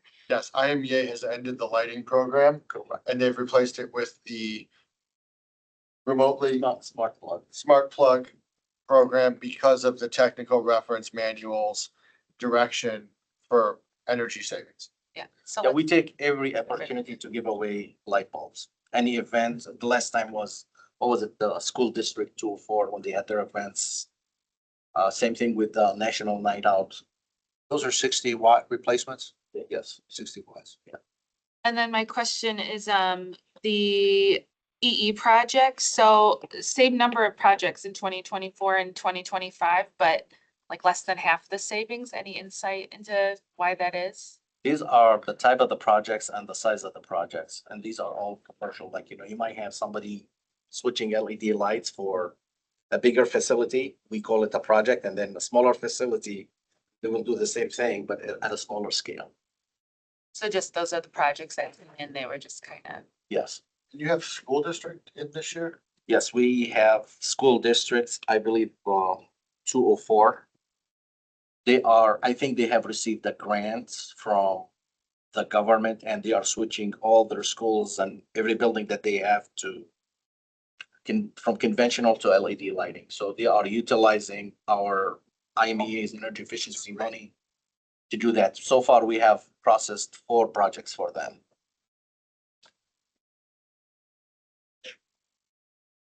Far as solar installations, we have a little bit over 1,200 on the residential. It's been steady on the commercial, and we just above 10 megawatts of nameplate installations in the city. And on the lower graph, you can see the solar produced by month from both commercial and residential. That's all I have. Very good. Moving on to IMEA. The IMEA board meeting minutes are in the packet. Happy to answer any questions on any specific board items.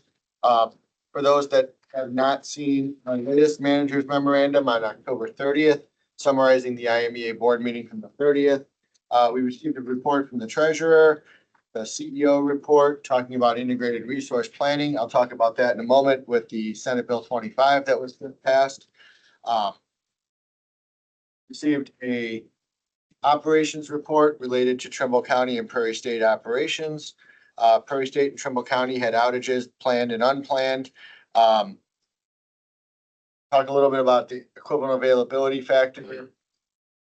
And then IMEA has begun getting into the transmission business, right? For those that are unfamiliar, transmission owners receive a rate of return on their investments as well as on their a portion of their operational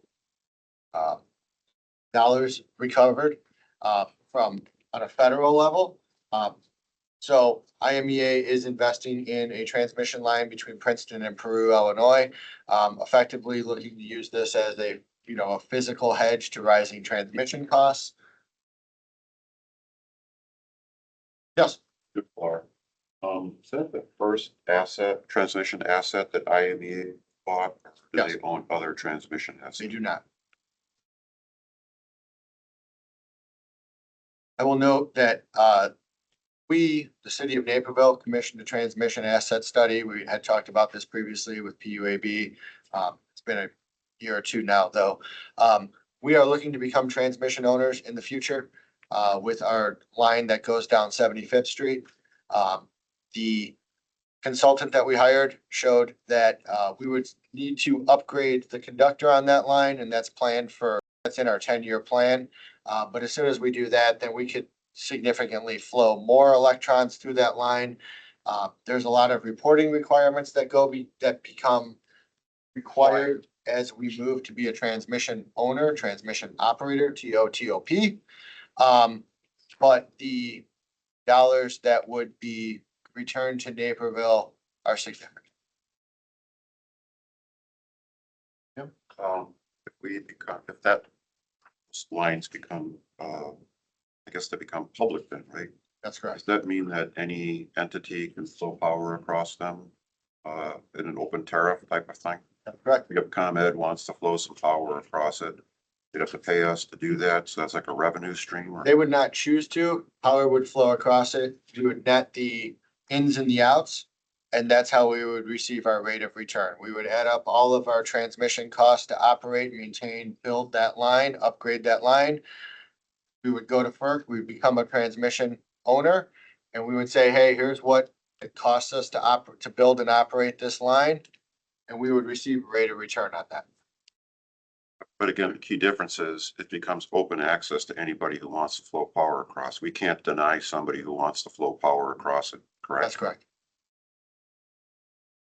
That's correct. Yes, Roger. Roger Blumquist. So what's the power increase or the current increase in this upgrade? 2 times, 4 times? I think it was close to 4 times. Yeah, so it would require a reconductoring of that line. We just can't simply flow enough through that line as it's designed. It was never designed to be a transmission line for flow through. In fact, we have to keep it normally open on that line so we do not flow through, so that we do not become a transmission owner at this time. Right, so there's a line that connects ComEd East and ComEd West. We leave the open in the middle such that you cannot flow power through that line. We close it, we will flow through, but then we would become a transmission owner. And we don't want to do that before we're ready to. Right, that's correct. Yes. So, Roger Blumquist. So this is sort of a area resilience thing that would improve resilience presumably of the grid? Yes. Okay. Question. Yeah. This sounds very complicated. You're gonna have to apply to FERC to become a transmission operator owner, all that stuff. Presumably you've got some contractor that's working on this, that knows how to do all this. You don't have to answer, and that's happening. Do you have an estimate of the annual extra income that line will generate if it becomes a open transmission line? I do not remember that number, but it was computed by our consultant. I'm happy to share that report. I'll have to redact a couple of things because there's a couple of transmission lines in there, but I'm happy to share that report.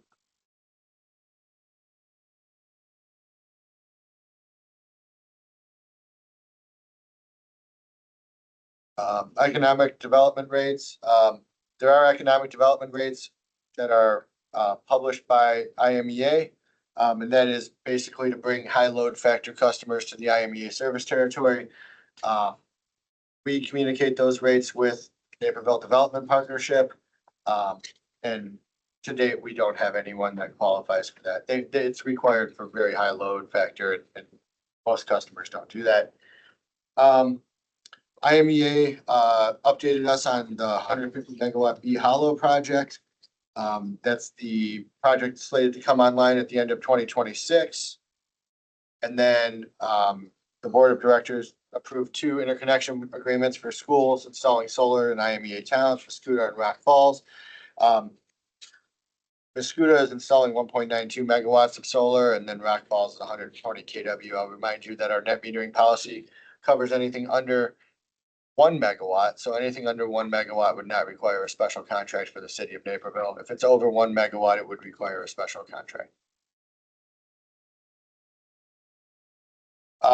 At the next board meeting, we'll get an update on their sustainability plan, but for now, they're looking at battery storage and conservation voltage reduction system for the whole entire IMEA. We already have a conservation voltage reduction system at the city of Naperville that adjusts our substation voltages based on the end of line meters. And you get some savings that Mayor's Group computes every year and puts into our annual.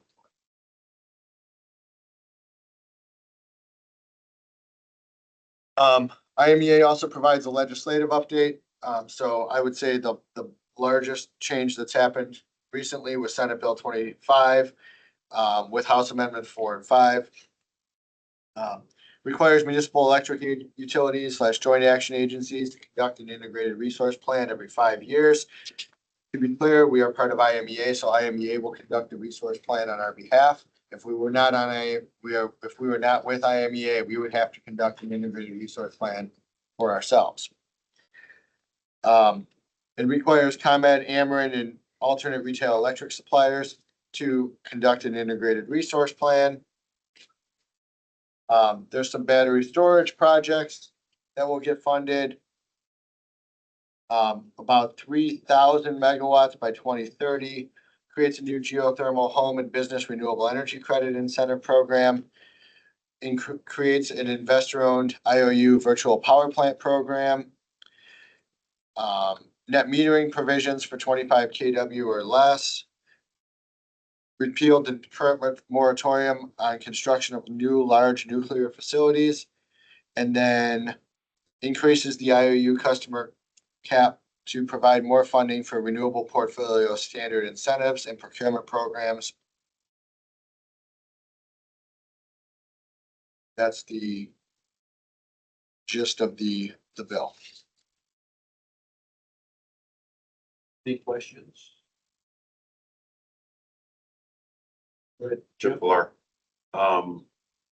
Two items that perk my interest on that new set of bill is the IRP, the Integrated Resource Plan requirement. IME is gonna do all of that, right? You just said that. That's correct. But it doesn't.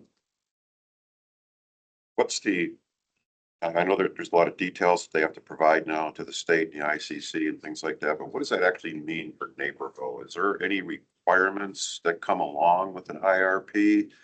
Or is it just reporting upwards and you never see that information again? Does something happen after an IRP is filed, for example? Is Naperville going to be under requirement to do something after the IRP is filed? No, we'll look at least cost resources, environmental concerns, a typical IRP, and it's suggested but not required.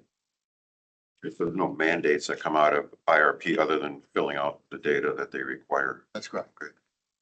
Then on the batteries, I remember when Mr. Pruitt gave a slide at one of our PUAB meetings, he compared a Naperville bill with a ComEd bill.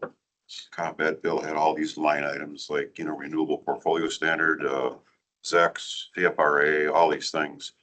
That's just going to be a new line item on ComEd bills. Our area, correct? That's correct. Batteries, some sort of battery charge. That's correct.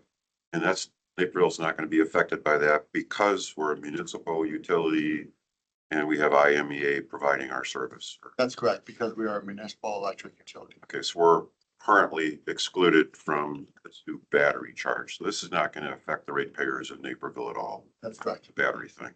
That's correct. Okay. In fact, we'll probably, if nothing else changes, we'll piggyback off of it because allegedly the new battery installations of 3 gigawatts is going to reduce demand at high peak times, reduce capacity charges, all those things. We may see an actual reduction in our rates because of it. I think one of the goals, and I can't speak for the legislature, was to somehow begin to reduce the capacity charges at PJM with those batteries. Right, which we just experienced tremendous increases in. So neither of these things affect us and Well, PJM did, but we did not as a city.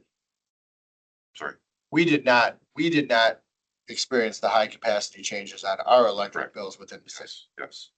But those two items, no impact on Naperville, at least not right now. That's correct. To piggyback that, I have Yes. another question. Michelle.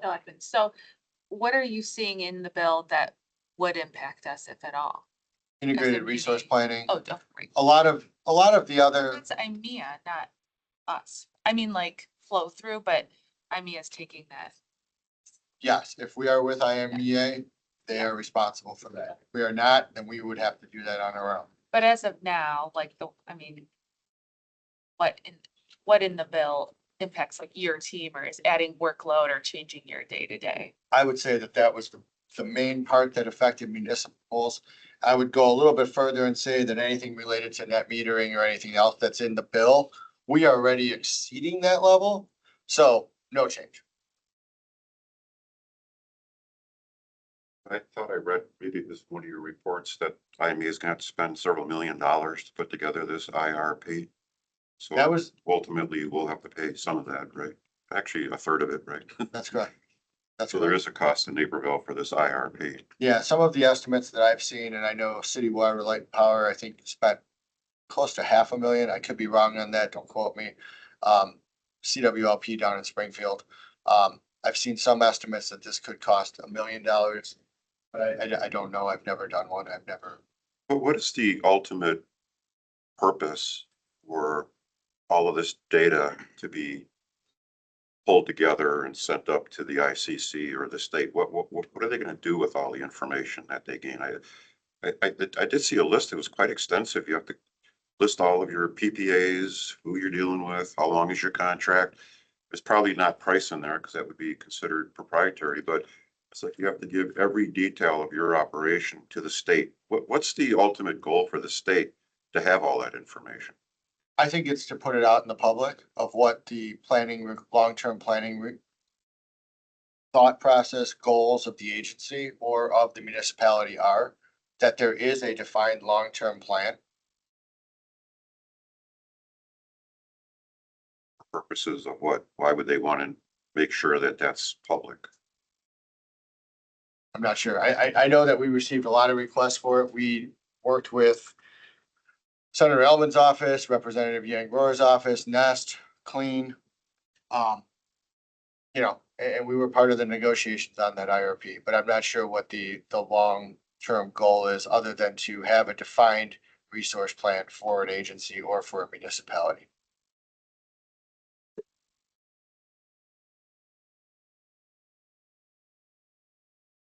Okay, is that it? The final item, I believe, is the PJM billing. This was requested. And, they are included for your perusal.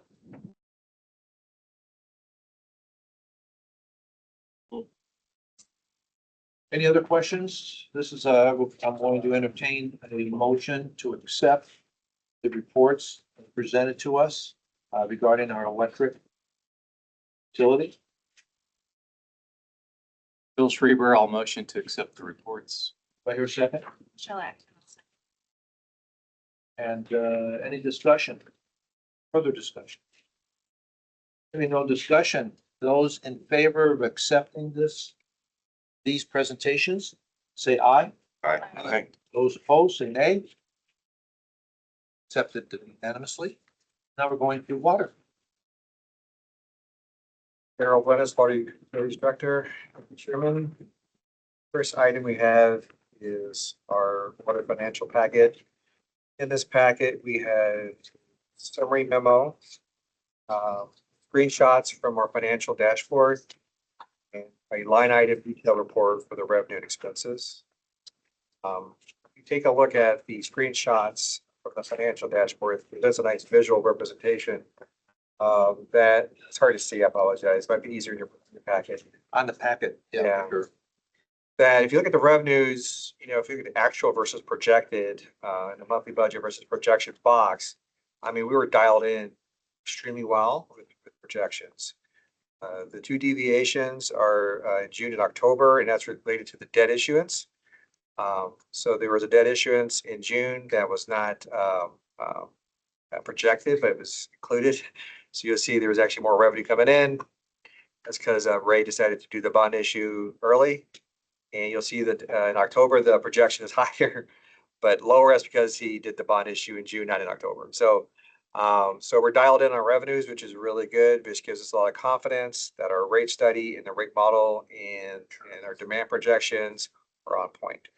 On the expenditure side is, if you look at the same screenshot on the expenditure side, with one exception, our expenditures are below projected. That's going well. But do note that a majority of the underspend is related to capital outlay. Timing of capital is such that you'll see large payouts and retainage at the end of the project, or what we call substantial completion. And many projects are either at or approaching substantial completion right now. So you'll see more payouts, some significant between now and the end of the year regarding that. For example, most of our water main projects, with one major exception, which I'll discuss here in a moment, has reached substantial completion. So the retainage drops from 10% to 5%. And we maintain the 5% through the winter, through the spring, until we reach final completion, because there is a phase where they have to do any follow-up repairs, any sinking or sod repairs in the spring. So you'll see some significant payouts on the capital side between now and the end of the year. So just note that while we don't show it here, it's coming. While I'm here, I'll mention the project on Washington and Ogden is behind schedule. They did not hit substantial completion by the end of October, which was our goal. That project, the completion date will be pushed into next year. We're working with the contractor now to wrap it up and get the roads ready for winter season. So we get rid of all the holes and patch it and get the traffic control removed. Get that ready for winter traffic. We don't want that traffic control in place with snow and ice, obviously. So we're working with the contractor. You know, we are having some issues with this contractor, but we're working very diligently with our team to make sure that we get this done in time to keep the vehicular traffic as safe as possible. With that, I'd be happy to answer any specific questions regarding revenues or expenses. But fortunately, you know, we're trending quite well. Ray is very pleased over in finance with our performance, and we share his enthusiasm. Yes, Michelle. Just because, you know, it's noted in the memo too, that issues with the contractor, I mean, are you, and because we've never heard you come to us with an issue, you know, mention an issue with the contractor, like, are you confident that it'll be wrapped up like early winter, like you said, or if I mean. We have given them notice that if they don't perform by date certain, they'll be in default. They have 10 days to cure. If they don't cure, we're going to call in a surety bond. If the surety bond doesn't respond, we're going to do the work ourselves and take our payment out of retainage. So it's not as timely as we would like, but it does guarantee action. Is this a contractor that we've worked with before? No, it's not. We're working with them on trying to button some things up. So, you know, regardless, the completion date is pushed into the spring. But we want to wrap it up for the winter session. Okay. Get the roadways safe for travel and then resume work in the spring. So right now we're trying to get them to stop putting new holes in pavement and to wrap it up and tidy it up winter season. So, yes, Zay. Zifo, I was wondering if you have like an estimate of a percentage of how much is done. I'd say I would give them 60%. Phase 2 and 3 of the Ogden phase have failed the pressure test, so that needs to be corrected. Pipes in the ground, but it hasn't passed the pressure test. So that means more work needs to be done to figure out why. That will likely occur in the spring. So just know that they've done a lot of work, still more work to go, and we're working with them as best we can to make sure that that area is. Good question. Okay, the next report is the SADI report. You can just go to the SADI screen capture. This one here. You want to zoom on there? Going forward to the next. No, forward. There, that one. Once again, it's hard to read, but I think your printed packet may be across the board, year to date versus last year at this time, our numbers are up across the board. And that's not surprising based on what we're experiencing in the field with unplanned outages and planned outages. We are working very hard with our maintenance program to ensure that we have a reliable system. As a result, we are doing a lot of testing of valves and hydrants. And as part of that, we find issues. And then we correct those issues. And sometimes we have to put people out of service, correct those issues. That's a planned repair. We have notice, we give them notice. But we're also seeing an increase in our unplanned repairs. Those are the water main breaks and the distribution leaks. To date, we are already past October, we were all of last year on main breaks. If you look at the breakout between the types of main breaks, most of the main breaks are what I would call corrosion failures of the pipe wall. That's not great. That's not a good sign. Fortunately, we are making significant investments in water main replacement. I think we discussed this before with our rate studies. You know, when I got here in 2019, we were doing just a couple of thousand feet. Next year, we're going to be at 7 miles of water main being replaced. Okay, so we are making an effort. I think the data here shows that we are making that needed investment in water main. Are these, Luhalkis, are these, mains that, are in the area of some were repaired, just not a good job because you found earlier jobs, not under your purview, but What tends to, great question, Daryl Blennis. What we tend to see is that the areas that give us the most headaches are pipe put in the 60s, 70s, and early 80s. That's not an issue getting to us. That's a national issue. The metallurgy, for some reason, during that time period was substandard, and we're seeing corrosion failures sooner than we would like. So what tends to happen is you have a main break in an area, you make the repair, and when you throttle the pressure on and off to do the repair, you weaken the pipe wall somewhere else down the line. It's actually not uncommon for us to make a main repair and come back the next day 100 feet further down and make a second repair. So sometimes we end up chasing those repairs, you know, over the course of a couple of weeks or a month. So that's pretty common for us. What we're also seeing, which is also, I think, good news, is our leak detection survey crew that we hire contractually has been very effective. I mean, they're finding trickles of leaks, small leaks, which is great because that allows us to schedule time to make the repair. But that's great that we catch it when it's small versus something larger that could cause property damage or larger service interruptions. So like I said, we got the planned repairs that we're being more aggressive on. So we're scheduling more of those. Our leak detection survey team is catching more leaks in the system. We're repairing those immediately or as soon as we can because we want to reduce non-revenue water, which is a cost to us. And we're seeing, unfortunately, more main breaks age of the system, which is not surprising. And we discussed this numerous times, that is something that we need to correct on the water side of our utility and our investments. And like I said, this year we're at 4 miles, next year we're at 7 miles. So we are making that needed investment in that area. So hopefully we see that benefit down the road. okay, yeah, so understanding what it takes. We're not talking about above ground, underground. Any questions? Abbas Pikapulala, Yes. how much system loss do you estimate? Well, last year we were around 15%. The reporting year is October to October with the state. We're currently working on the new reporting year.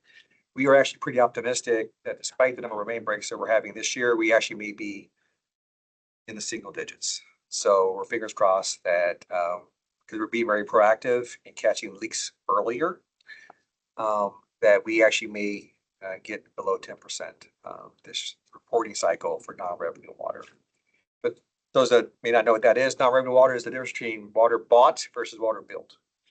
So obviously, we buy it from the DuPage Water Commission. We want to sell it to our customers, and any loss in between, including water that we use for maintenance, where it's maybe it's hydrant flushing or even firefighting, for example, that counts as non-revenue water. So some of those things are unavoidable, but where we can do make efforts is reducing main breaks and getting leaks early before they become big leaks. So we are making efforts there. What is the largest diameter of our main? The largest size main? Right. Oh, I think we have a 24-inch transmission main. So our supplier obviously has larger mains coming to us. But I think our largest is 24-inch. Then at one point, I mean, our water and sewer charges are increasing at the rate of about 10% every year from 25 to 27. At one point, there was some discussion about renegotiating our contract with City of Chicago, supply contract. And through, of course, DuPage County Water Board. Where have we reached? Sure. A great question. Our water supplier is the DuPage Water Commission. We re-upped our contract with them. They have a separate contract with them in the city of Chicago, their current supplier. They only did a 15-year extension versus a 40-year extension because they were not satisfied with the rate proposed by Chicago. The rate proposed by Chicago was not what we would call a wholesale rate. We actually pay the same retail rate that a resident pays in the city of Chicago. That's not typical in the industry. Chicago just signed a recent deal with Joliet and gave them what we would call a wholesale rate, which is significantly less than what we're currently paying, almost 50% less than what we're currently paying. So we asked for the same wholesale rate. Chicago said no. We do have a favored nations clause with the city of Chicago. However, Joliet's not currently on the system because they have to build the system first, but they did negotiate the rate. We are making some headway. However, negotiations are slow and sometimes we go backwards.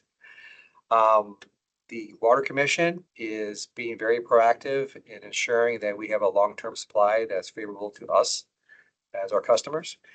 And they have are making investments in pursuing a potentially their own water supply system separate from Chicago.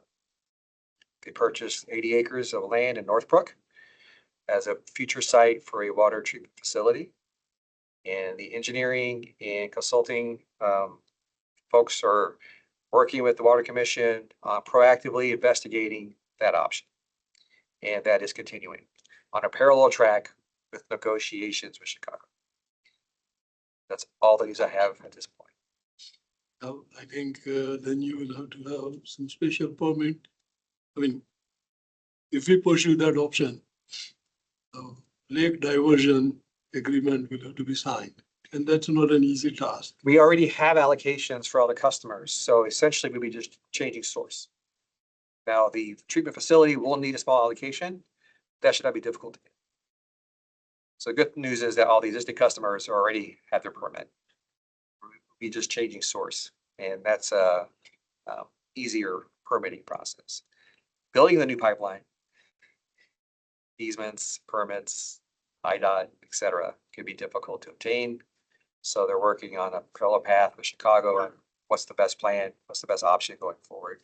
Still under review. So you're saying this, Lou Halkias, that it's the DuPage Water Commission is trying to make the change, They're considering all options, including their own water supply system separate from Chicago. but it would be a significant pipe investment. It would be about a $6 to $8 billion infrastructure investment overall. So how does that work financially for the receiving? So initial estimates on long-term financing, sort of, the cost benefit analysis shows that if the city of Chicago rates that they have now, what I call the retail rate, continues forward, they have shown that having your own water supply system is financially beneficial versus the Chicago option. We get the wholesale rate from Chicago, like they're proposing in Joliet, that becomes more difficult financially to justify a new supply. But if Chicago doesn't change their methodology, the numbers are actually very close. You own the asset, you don't have to renegotiate a new contract in 40 years. So that's sort of the controlling your own destiny mindset that they're thinking about. So that's why they're strongly considering other options. It just seems like the historically, then the city of Chicago doesn't really cooperate, or you can't trust them to cooperate. That the longer it takes DuPage Water Commission to go forward, I mean, the sooner they go forward, the better off. Well, It's only going up. I'll say this, the single largest check Chicago cashes every month is from the DuPage Water Commission. Sure. So I don't think it's in their best interest to lose that revenue. But I don't run the Chicago water system. Yeah. So, negotiations have been difficult at times. There has been a change in administrations, so that kind of put things backwards a little bit. So Well, they could find other Well, I guess not. Well, it depends on how much water can be drawn out of Lake Michigan between the two. It wouldn't matter. There'll be sufficient water to draw out, so. Oh, they'll be within that, Yeah. that, parameter. So So it come down to Chicago- cost and constructability, so. Yeah, right. So Chicago looks at it, we'll just find other customers. Finding customers this large could be difficult for them to obtain. So although I guess you could consider Joliet and the surrounding communities a replacement, yes. So it would, financially, it would make sense for Chicago to negotiate Absolutely. the wholesale rate concept with us. Yes. Any questions around the SADI and yes, Yeah, Magrin Thrushmore. I just wanted to clarify, like, do you think because now that the DuPage Water Commission's considering like building their own pipeline, that the negotiations with Chicago would become like easier? we would think if we had an alternative that was viable, Chicago would sharpen their pencils. And that hasn't, I'd say they've made some movement. I'll say that. Like the Probably Bear a racetrack up in Arlington Heights. Exactly. There has been some parallels, obviously, with the Bear Stadium. What, any other, PUB? Zane. Okay, Zane? I was Zane for a while. I was just wondering, what incentive does Chicago have to fund Joliet like that? Well, because currently Joliet buys their water, they get it from the ground, so it's wells. The aquifer is there's concern there's not enough groundwater to supply Joliet's long-term needs. So Lake Michigan water is the best viable source for their long-term future. And Chicago has excellent facilities to treat and pump Lake Michigan water out to the suburbs because they already do it now. And so Joliet made the decision to go to Chicago versus actually Indiana was considered. Is that similar to like what Oswego is doing right now? Oswego is working with the Water Commission to get an extension to join our agency that we purchased from, so. And on that note, I'll just mention since we're discussing the Oswego, Montgomery and Yorkville construction, the first phase of construction for what they call the Water Link project will begin on Book Road, December of this year. So be wary that construction is happening on Book Road. And it goes through us. Goes through Naperville to get west, yes. Right. I'll send you guys out the route, so. Is there a treatment issue? Communities out west, they're having similar issues with Joliet, the long-term viability of the aquifer on supply. Well, I mean, as we go. Have to get Big Water Commission water, so yeah, that would solve their issues. It's through us. Geographically, it's through it. We're not, they don't touch any city assets. The Water Commission is building their own assets through the city of Naperville. So no expense to us. So we get the benefit as a community for additional customers on the system, which if they have any fixed costs, because they're paying the cost for the construction, additional sales over any existing fixed costs would go down. So that would help for us. Since we discussed about wells, we have certain emergency wells, right? Correct. And we monitor its quality, water quality every month. Correct. It's, at least that's what 2023 report, water quality report says. So it says that if you want water quality report from the emergency, for the emergency wells, request it. Why can't we put that on our website? Because they're not put into service. That's why, because it's only about what's actually in the system. We maintain the wells. We actually never put the wells into service. We only have to do back T samples on the water quality. We don't have to, we put the well into service for more than 30 days, you would see that on the CCR. But because they're not in service, we only have to do the back T testing, keep them maintained to be ready. We haven't put them in service since I think 2012. And so far, for like 1 day, so. So far, the quality is good enough, I suppose, that if we bring them online in emergency, we will not require to issue boil water advisory. No, the only issue are deep wells, there is radium in them. But they meet all IPA guidelines regarding water quality. We would just have to update the CCRs to notify. If we use the wells for more than 30 days, we are required to do a community notification on change of source. Even though it's temporary. We've never had an outage from the Water Commission that long. But if there were, after 30 days, we'd have to, by law, do a community notification on a water supply change. But we have 8 feed points, in the commission and in Naperville. It's one of the most robust systems I've ever seen, so. Another question? We'll move into the water supply report, which is a little redundant at this point, but I'll just mention that we had no disruptions from the DuPage Water Commission. We did not need to use our emergency wells, and we meet all regulations on the water supply. Questions on the water supply, please? No? All right, we'll go into Springbrook. If you can just go forward to what color. Or, yes. Note here that we had no excursions and no violations at the plant. The plant is under construction now for the major rehabs and capacity improvements, and the nutrient removal plans are in place. We have the return activated sludge and grit removal system under construction. The south plant has been awarded, and the schedule is submitted by the contractor to start. The inflow pump station and south plant force main project has reached substantial completion. We're just fine tuning some details around the pumps. So yeah, we're making great progress on our plan there. The north plant phase is in design. We're at 90% of the design phase for that. And we anticipate being ready to bid the north plant phase probably summer of next year. So we're making good progress on our plan. I would like to recommend that before the weather gets too cold, that we do have a couple of new members on our group here that probably have not toured the plant. Reach out to me on your availability. We can make anytime work, even Saturdays if you're interested. Just let me know and we'll get you out there. And for any of the existing members who already had the tour, if you want to refresh and see the construction, I will. yeah, just send me some dates and times and we'll get you out there. So. And we just want to make sure that we follow no more than 2 of us. Correct. As long as there's no more than 2, we are safe on. And just to let you know, the 2 of you students are not considered in that.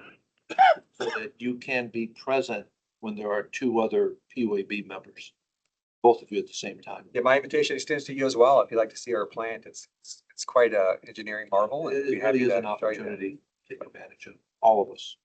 Well, I can see from this report that, or spreadsheet, last column, that the month of September was pretty uneventful. It was, which is good. Although it gives me indication of stress on the system by color coding, it's not visually as nice and immediately eye-catching as the bar chart would be. And I think you made change. We did. You made change Correct. during last meeting. Correct. So I would still, like to see the old one along with I know. another chart for the what do you call precipitation. Right. So then way I know stress on the system and the stressor. Boss, I am aware of your request. Unfortunately, we had to do some cybersecurity upgrades and the server data is not available for me to pull that report easily. So I've actually been working with the data team on your exact changes to the old report. Unfortunately, I can't pull the data. So I'm working on it. Trust me, I'm pushing those guys pretty hard. So I was like, I need a boss's report soon. Okay. So, but I could get it. Won't be this pretty, but yeah, pretty as what we discussed.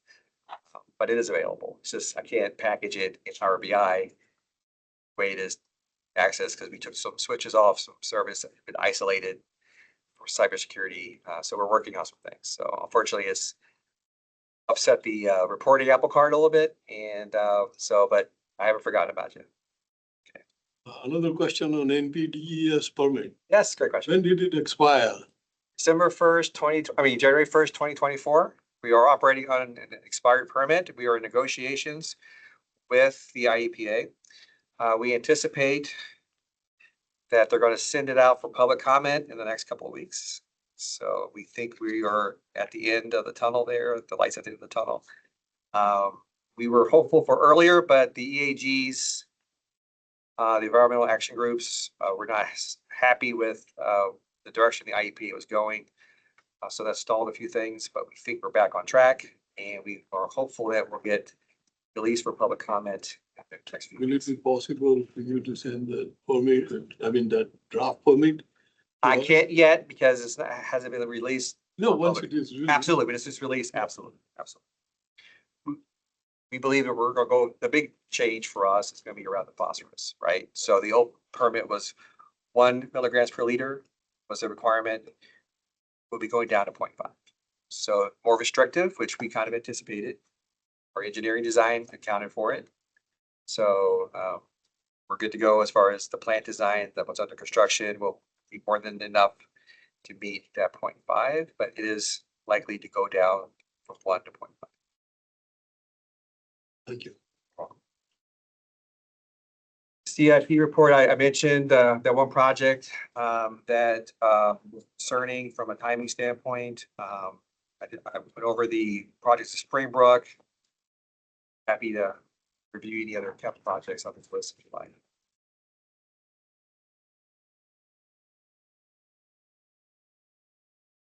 That's the final report, Chairman. Yes, it is. Okay, any other questions, general questions or questions regarding the water reports that we received? I will entertain a motion to accept reports as presented to us. I make a motion. Abbas, do I hear a second? Michelle Axman, I'll second. I'm sorry, Michelle. Second. Michelle, any discussion, further discussion regarding that? Hearing no discussion, all in favor, say aye. Aye. Those opposed, say nay. Pass unanimously. We're good on that. Are there any other, that completes what the reports are. G, before we go to G, is there any other report or anything that we wanted or subject that we wanted to discuss? So there is one, I'm sorry. There's one that I have. So there is one that I want to bring is it relates to the subject matter that we discuss at these meetings and to be able to come up with an agenda, a recommended agenda to our utility directors so that we can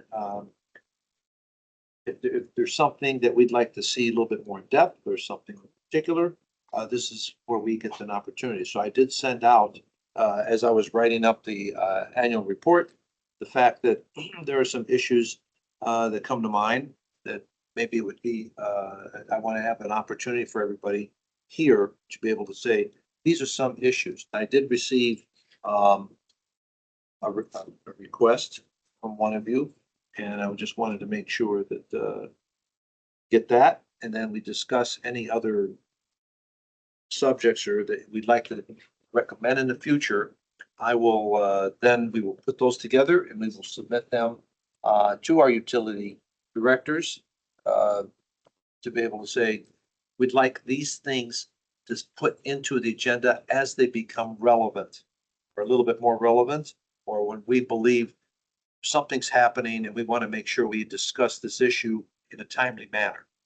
That's what we want to do. So that's the whole purpose of all this, to say, if we want to see something discussed, besides these required reports and required issues that we have to go over, this is our opportunity, at least to present it and see that they, and I would imagine they're going to go along with us on that. And so, does anybody want to discuss those issues that they recommended at this time to the board to let them know?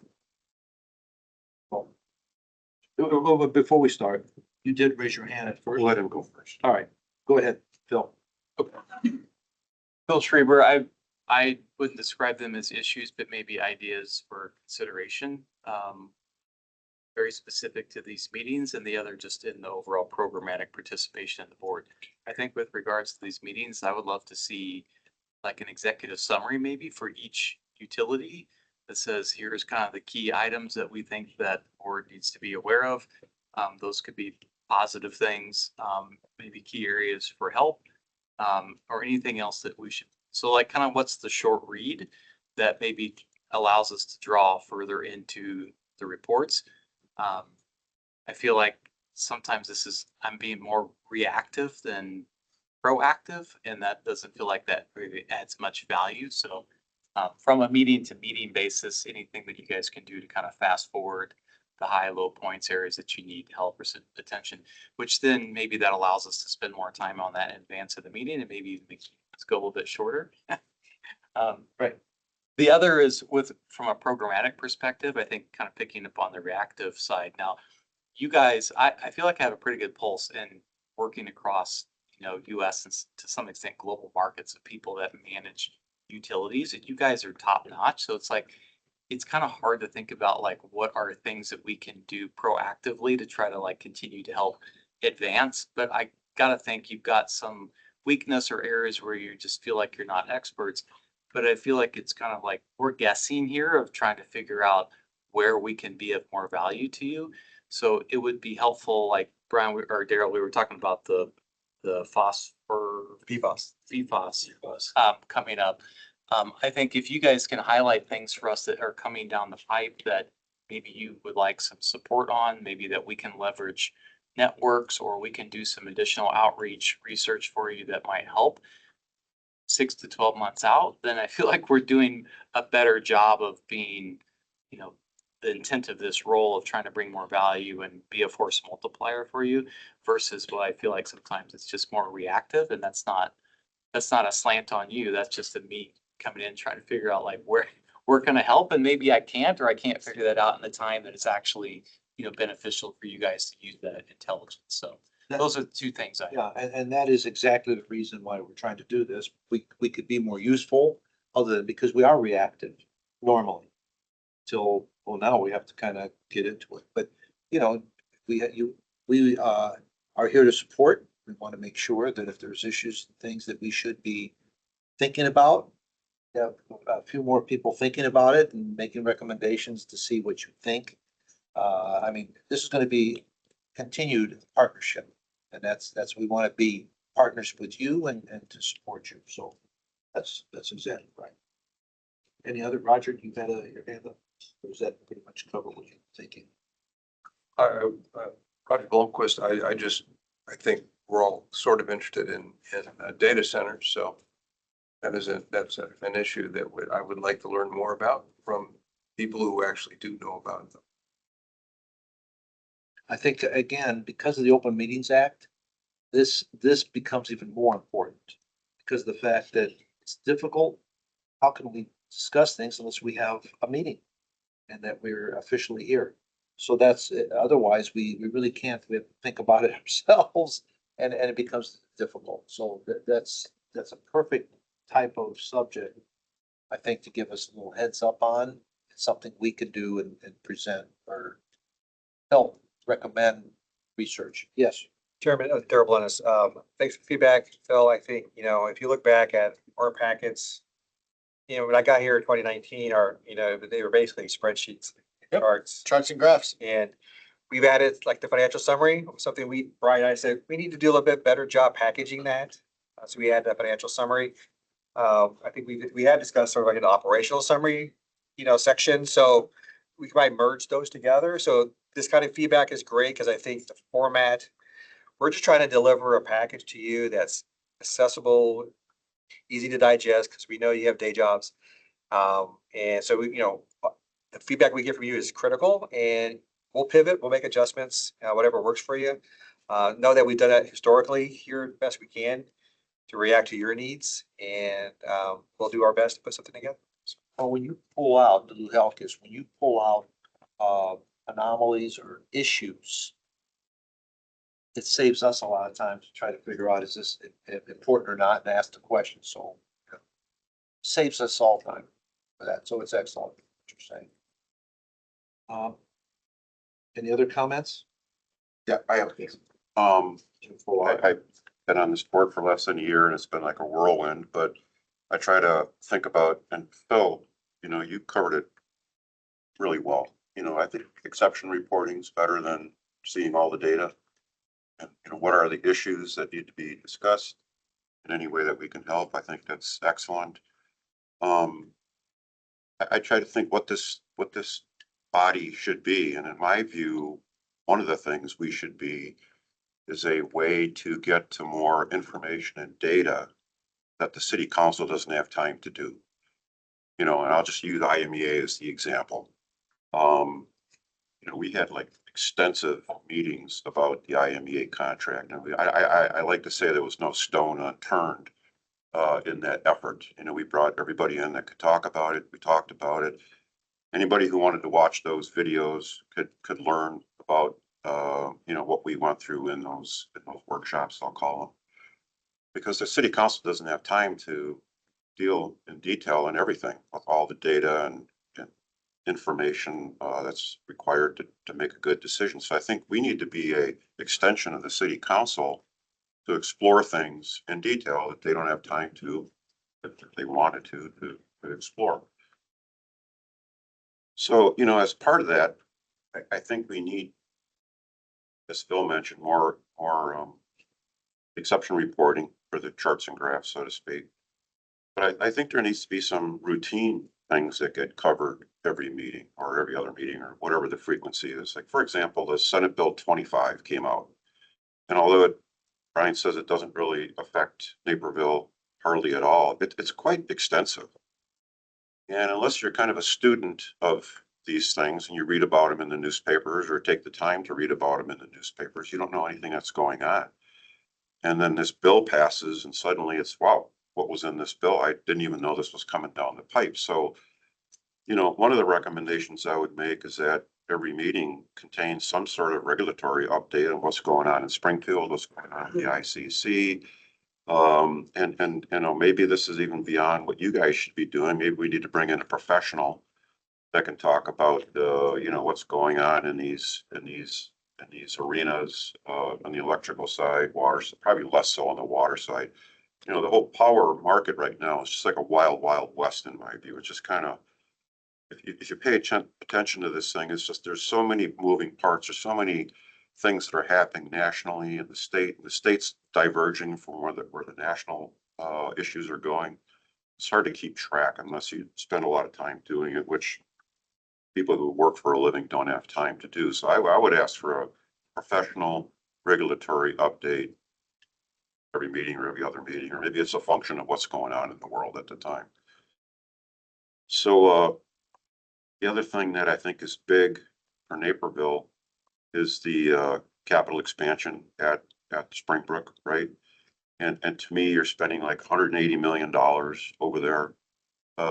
I think that there ought to be some sort of routine reporting on how those expenditures are going versus plan.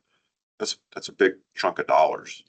And important to me at least is efforts in value engineering. What I call value engineering is where you establish a plan, a capital spending plan, you design everything, but then you have a select body of subject matter experts that go through that in some detail to try to remove costs without affecting the outcome of the project.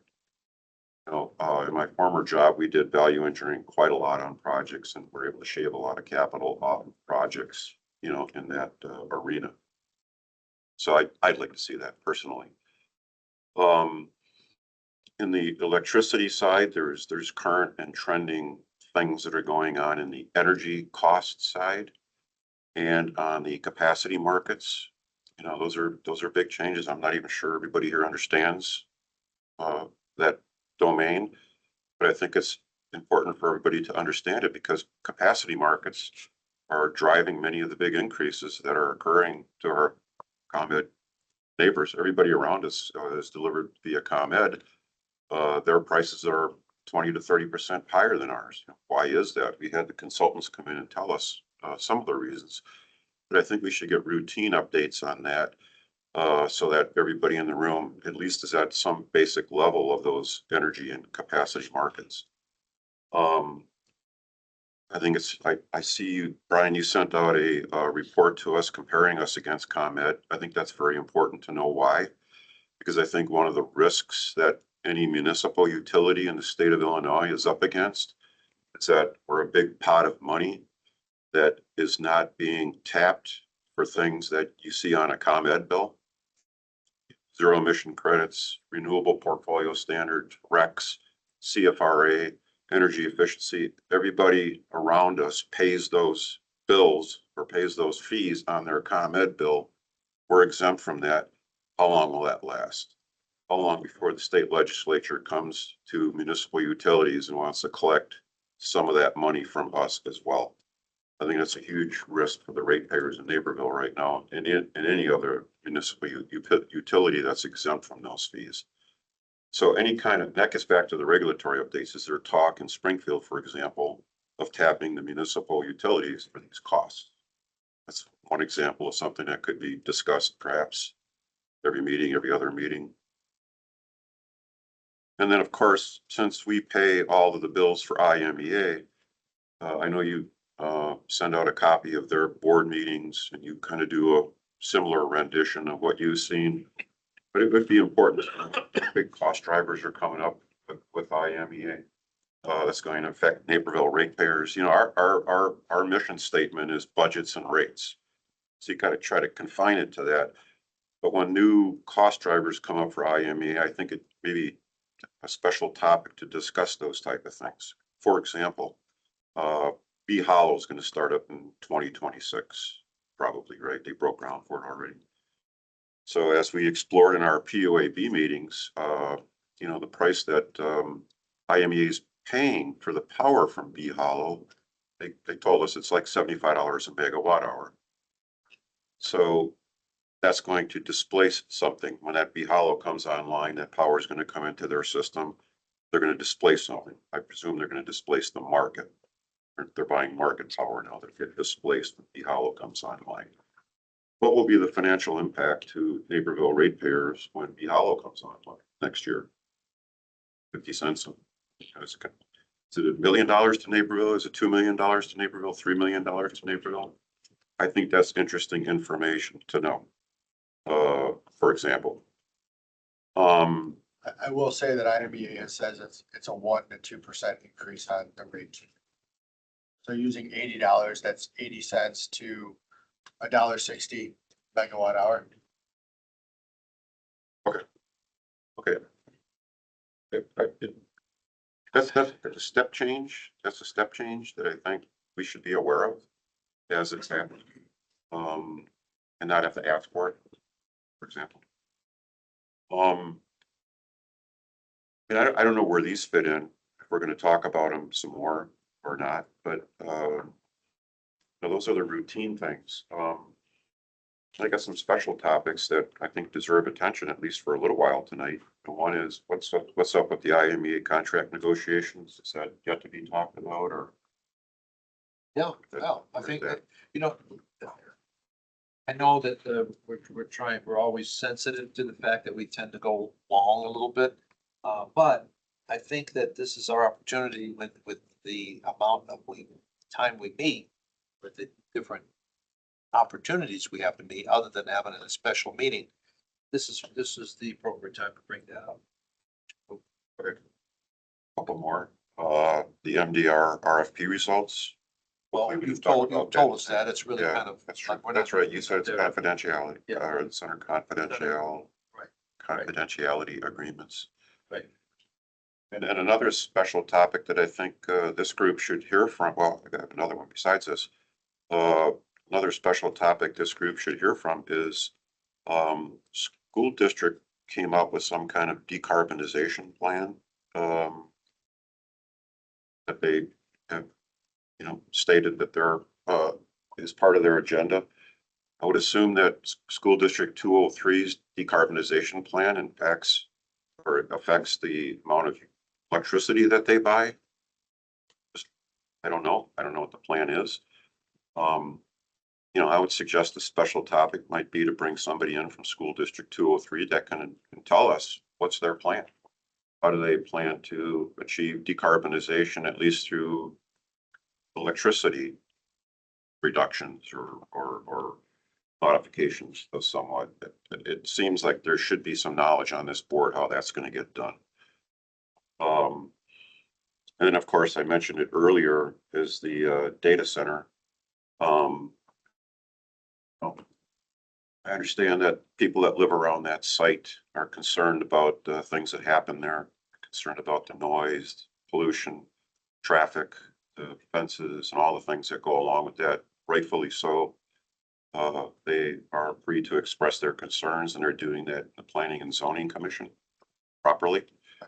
And I guess yesterday they had their 5th meeting about that at the Planning and Zoning Commission. So that's getting a lot of attention. I've heard zero about the impact on Naperville ratepayers from the data center. The data center's been paired back to a 36 megawatt facility. Well, that's a third of our load at midnight, and that's 10% of our load at peak. This is going to be a big additional load onto Naperville's portfolio, that based on the fact that we're required to supply that, IMEA has to buy it. And I just have fundamental questions. Where are they going to buy the power from? What's it going to cost? I think there's been almost zero discussion that I'm aware of is how are Naperville's ratepayers going to be protected for rate increases due to the data center coming online, if it ever comes online. I personally don't feel that the citizens of Naperville should subsidize the electrical power to a data center. We should be kept whole from it. How is that going to happen? I don't know enough. I know nothing about it. I think this is an excellent forum to discuss that. I at first thought that maybe Karis should come in here and talk to us, but Karis probably isn't too involved in the electrical procurement side of that data center. You and IMEA are going to be the main drivers of that, but we know precious little about that. So I think that's an important, timely topic that for some reason, why I fail to understand why it's not even part of our agenda. Which is, I'll provide a quick update on that, right? So IMEA through their sustainability plan has stated that if new load comes, it's going to be served by market purchases or renewable energy projects that they participate in. To the extent that those are higher cost will rise. We are, as an electric utility, looking at creating a data center rate. There's some logistical hurdles there. There's some legal hurdles there that need to be looked at by our legal department. But those are in process right now. So in covering that issue, the status of the IMEA negotiations, we assume that we will hear, there'll be some way to let us know the status of these things as there's a change, because everybody's waiting for costs, everybody's kind of waiting for what's our position going to be in these negotiations. Well, you have to know the basic issues before you establish your position, or do you want to have that position? We might change our position as a city. So we understand that this is all timely, but the sooner we get pulled in, which is why the sooner we talk about these things at these meetings, the better head start we have to discuss it as a group so that we can discuss it and say, maybe we need to hire one now extra to give us this kind of information, which is maybe what the other group that Richard Stark was talking about needs, or all these things that relate to that. So, and no one, this isn't saying you're not giving us this. This is just saying we're just asking for these subjects to be discussed. And so this is our opportunity as members of the PUAB to raise issues. And we should always continually raise issues to them. I request that you have them come to me so that I could submit them to them. So it's not a helter-skelter type thing. That's what we're trying to do. And it's not to delay anything. It's just to kind of say, here's what we're looking for. And I think it puts you in a better spot to justify to the city people that are saying how much money we're spending or whatever the issue is, justification, because it's not just you coming up with it, it's us coming up with it so that we could support the city council. Because Well, the couple items you just mentioned, we could talk for an hour about this, but we're not going to. The couple items you just mentioned is, IME is going to get their power, the next chunk of power, 36 gigawatts from renewable energy. Okay, what's that going to cost? What's the impact on ratepayers? This gets back to my initial statement that we provide an opportunity to explore these things, not only for the city council, but for the citizens of Naperville. I feel I represent the citizens of Naperville here, and if I can get more information to the citizens of Naperville, and it helps the city council make their decisions, fine. But I've heard the things you just said, heard precious little about. And we're a utility board with rates and budgets. I keep going back to our charter. And so my question is, who decides whether we should talk about the data center? Like, who decided we should or shouldn't talk about a data center, for example, tonight? Is that your choice? Yeah. Okay. Well, I think what I can't bring it up because it's part of a planning and zoning open hearing process. There's a You heard what I fact, said. The power side of it is not. Those folks, they don't know squat about energy procurement. Allegedly, we do because, we have some expertise in on this board. So they're not gonna ask the right questions, I don't think. Maybe they Okay. will, maybe They have won't. asked me questions and I have provided written statements. I was at the last PZC meeting, not this past one, but Okay, all right, well, that's good to hear, but I didn't know that, you know what I mean? We don't know that. and on the water side for the data center as well, there was concerns about water usage, electric usage. Brian and I, we worked through the TED department responding to questions from citizens that came up through the P&Z process. And we put together a response around technical questions that came up. That's shared with those individuals and also shared with P&Z. The P&Z process can be a little bit more difficult because it is sort of a fact-finding legal process that P&Z is going through. tied into the actual And they're established by ordinance to do that fact-finding around the development piece. And having side discussions here could potentially run afoul of that process because the petitioner is not here as well. So there could be just some issues. That's why probably not as forthcoming on that data point because of the PZ process has to be sort of maintained and sort of siloed in a way. I understand. But, a lot of these issues are different, but they're the same but different. For example, Bee Hollow, just asked about Bee Hollow. What the rate impact on that is. Well, if there's going to be a rate impact, everybody's prices are going to go up because that energy is more expensive than what they're going to not buy anymore. And that's a particular load that IMEA is chosen to buy. Well, we have another decision coming up here real quick, and this is why I get back to, not waiting until February for our next meeting. There's this MDR decision that the city council is going to make. Now, Richard Stark citizen is working on the impacts of MDR, but MDR is almost the exact same thing as Bee Hollow. MDR is buying some expensive clean energy to satisfy environmental needs that the citizens feel we have, but it's going to come at a cost, just like Bee Hollow did. It's another Bee Hollow. Well, if a data center gets thrown on top of that, that's another 36 megawatts of power, which is almost exactly the same as our MDR. Where's that going to come from? What's the price of that power? Power Naperville ratepayers going to be affected. There's like this huge layering of issues going on right now. IMEA, MDR, the data center. So it's complex. I would hope that one way to unravel the complexity would be have discussions at this group level. That citizens like, Greg back there and the Nest folks would be interested in participating in. I just don't see it happening. Go ahead. I do know, I do know that We've been informed by city manager that the DuPage Mayors and Managers Caucus is examining what I guess we call best practices around data centers, in regards to electricity and water usage. So they are taking a look at that to kind of advise the region, because these requests are going to be more often.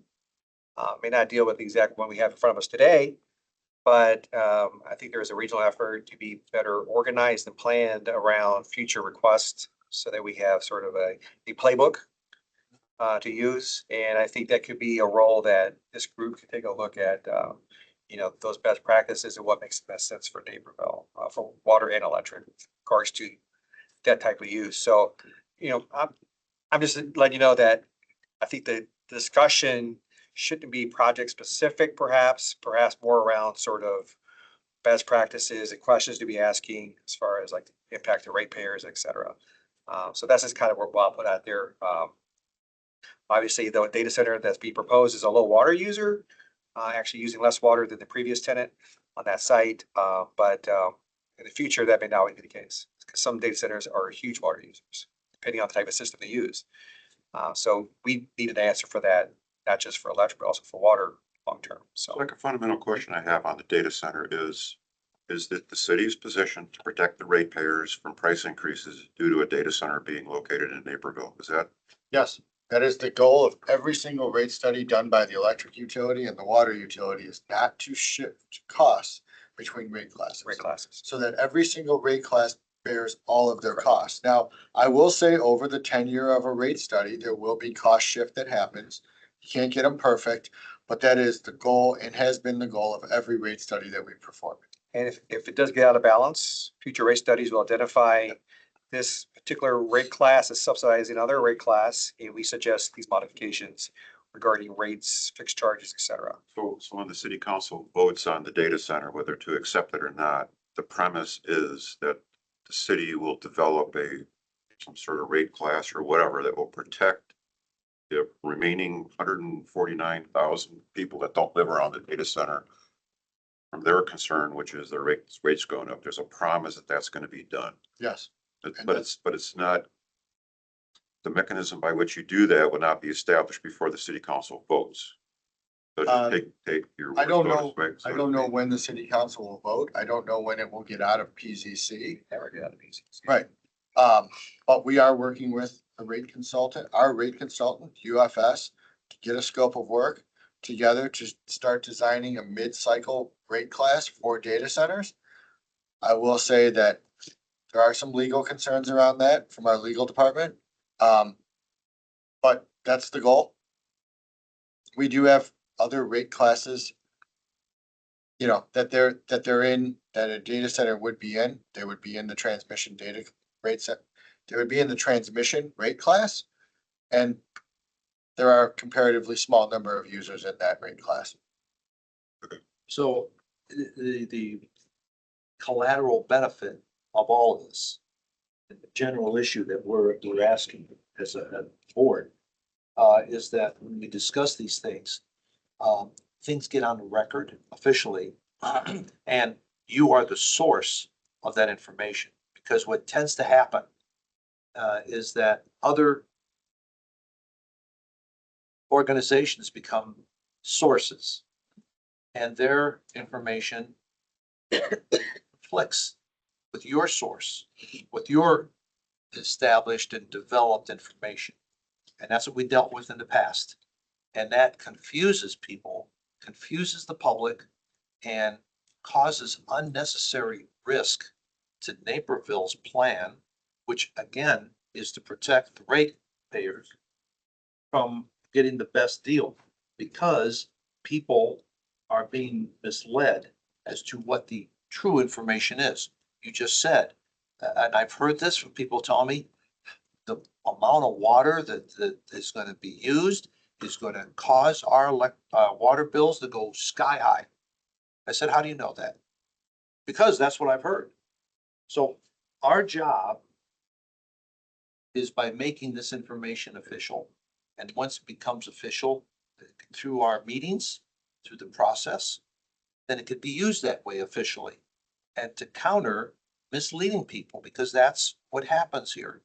people are misled as to what, whether their good intentions or not is irrelevant, because whatever the plan is. Now, the issue is that we have complained about is that getting this information to the city council, because the city council made all of us go through a workshop that we already did over three different, in more detail than what they were going to even take the time to regarding IMEA. And that's a shame because they just don't want to hear it. And Nate kind of alluded to that. He doesn't want to talk for himself. I'm just saying the impression from listening to city council people was obvious. They didn't want to hear what the specific information was that the PUAB developed on that issue. It's going to happen again and again, unless we can kind of get a process. And it's not your fault. We're trying to get the word through to the city. You have this group, and it's to help you with subject matter information, and it gets lost because it's not used. And it's not used for a variety of reasons. I'm not going to speculate on that, but I am going to say that it's a loss to the city of Naperville and to the management, to the government of Naperville, and to the city council to actually be forced to have the actual true information presented to them in an official public way, because they can avoid that. They said, we don't want to talk about it. We're going to delay it. We're going to do whatever. And that's what they did with this process. So I just think here, this is what we're trying to accomplish here with, we have a phenomenal group of subject matter experts here in Naperville that other cities have said, boy, that's really amazing. So I think not to pat us on the back, but to say there's a resource and somehow we need to help you get this process that we have more usable for you. Because that's the whole point of this. Again, thank you. We know how fortunate we are with our utilities. I mean, we are truly blessed with what's happening here. So that's really the genesis and what we're trying to accomplish. Any other comments? Any other subjects? This was the last subject that was not written on the agenda that I was going to bring. I have one more. Yes, go right ahead. This is on a happier note. Attached to your manager's memorandum was an interesting graph. I don't know if anybody saw this. This is IMEA's infamous graph of what they charge the ratepayers. It's expressed in dollars per megawatt hour. Remind everybody, the blue part down here is kind of energy plus bonds. The red part is transmission. As you told us earlier, IMEA doesn't own any transmission, so they're subject to the RTOs for all their transmission costs, right? So they have no control over what happens on the red here.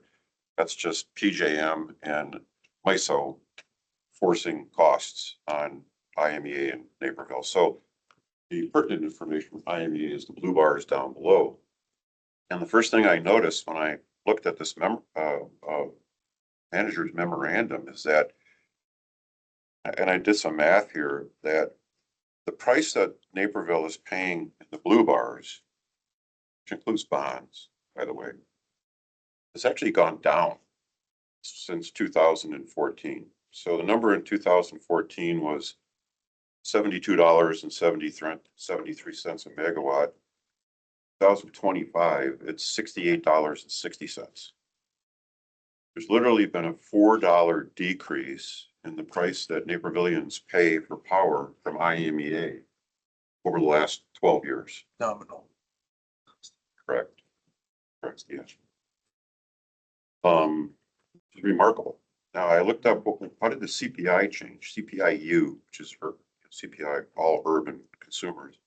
How did that change over the last 12 years? The CPI has gone up 37%. So somehow IMEA has managed to reduce our costs by 6%. in an environment where the CPI has gone up 37%. And I just find that remarkable. And even if you just take the bonds off the bottom of this, because they're fixed costs, it's even a bigger number. But there's been a reduction because part of those fixed costs are built in, but you know, I'm pointing this out for two reasons. I think this is like really interesting, good news about our affiliation with IMEA.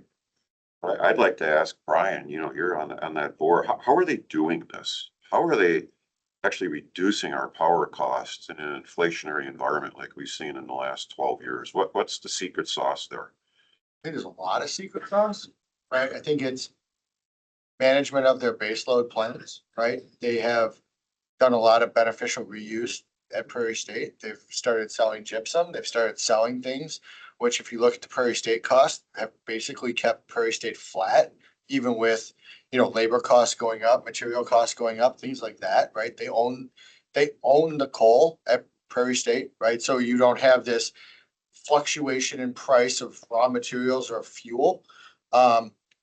They've gotten out of contracts. They've gotten out of the Vistra coal-fired contract, which was, you know, kind of take or pay, and there was a lot of things about capacity prices in there. So they've managed those costs, and as to your point, you see it in their admittedly, that is a chart created by IMEA, but I don't disagree with the decrease in costs. Thank you for. Yes, I just found it Well, thank you. remarkable. Well, I just wanted to mention it. Thank you for making that point, because I think that's again, another issue, another fact that can get that information. We can, by being officially discussing it, which is the only way we can discuss this, gets it out to the public. I think that there's another way to get, this is another way, not that not that there's not a way, but this is another way to get it out to the public, to say, these are the positive things as it relates to what we're talking about. So when they have a whole story, then we're doing our job. That whole information. Are there any other issues in that? No. Not hearing any. I am going to entertain a motion to adjourn. Do I hear? Roger Blomquist, I move we adjourn. Roger. Thank you. Do I hear a second? A second. Boss, thank you. Any discussion? No discussion. Those in favor say aye. Adjournment. Those opposed say nay. We're adjourned. Thank you. Thank you for all that information, all of that time. That gives us the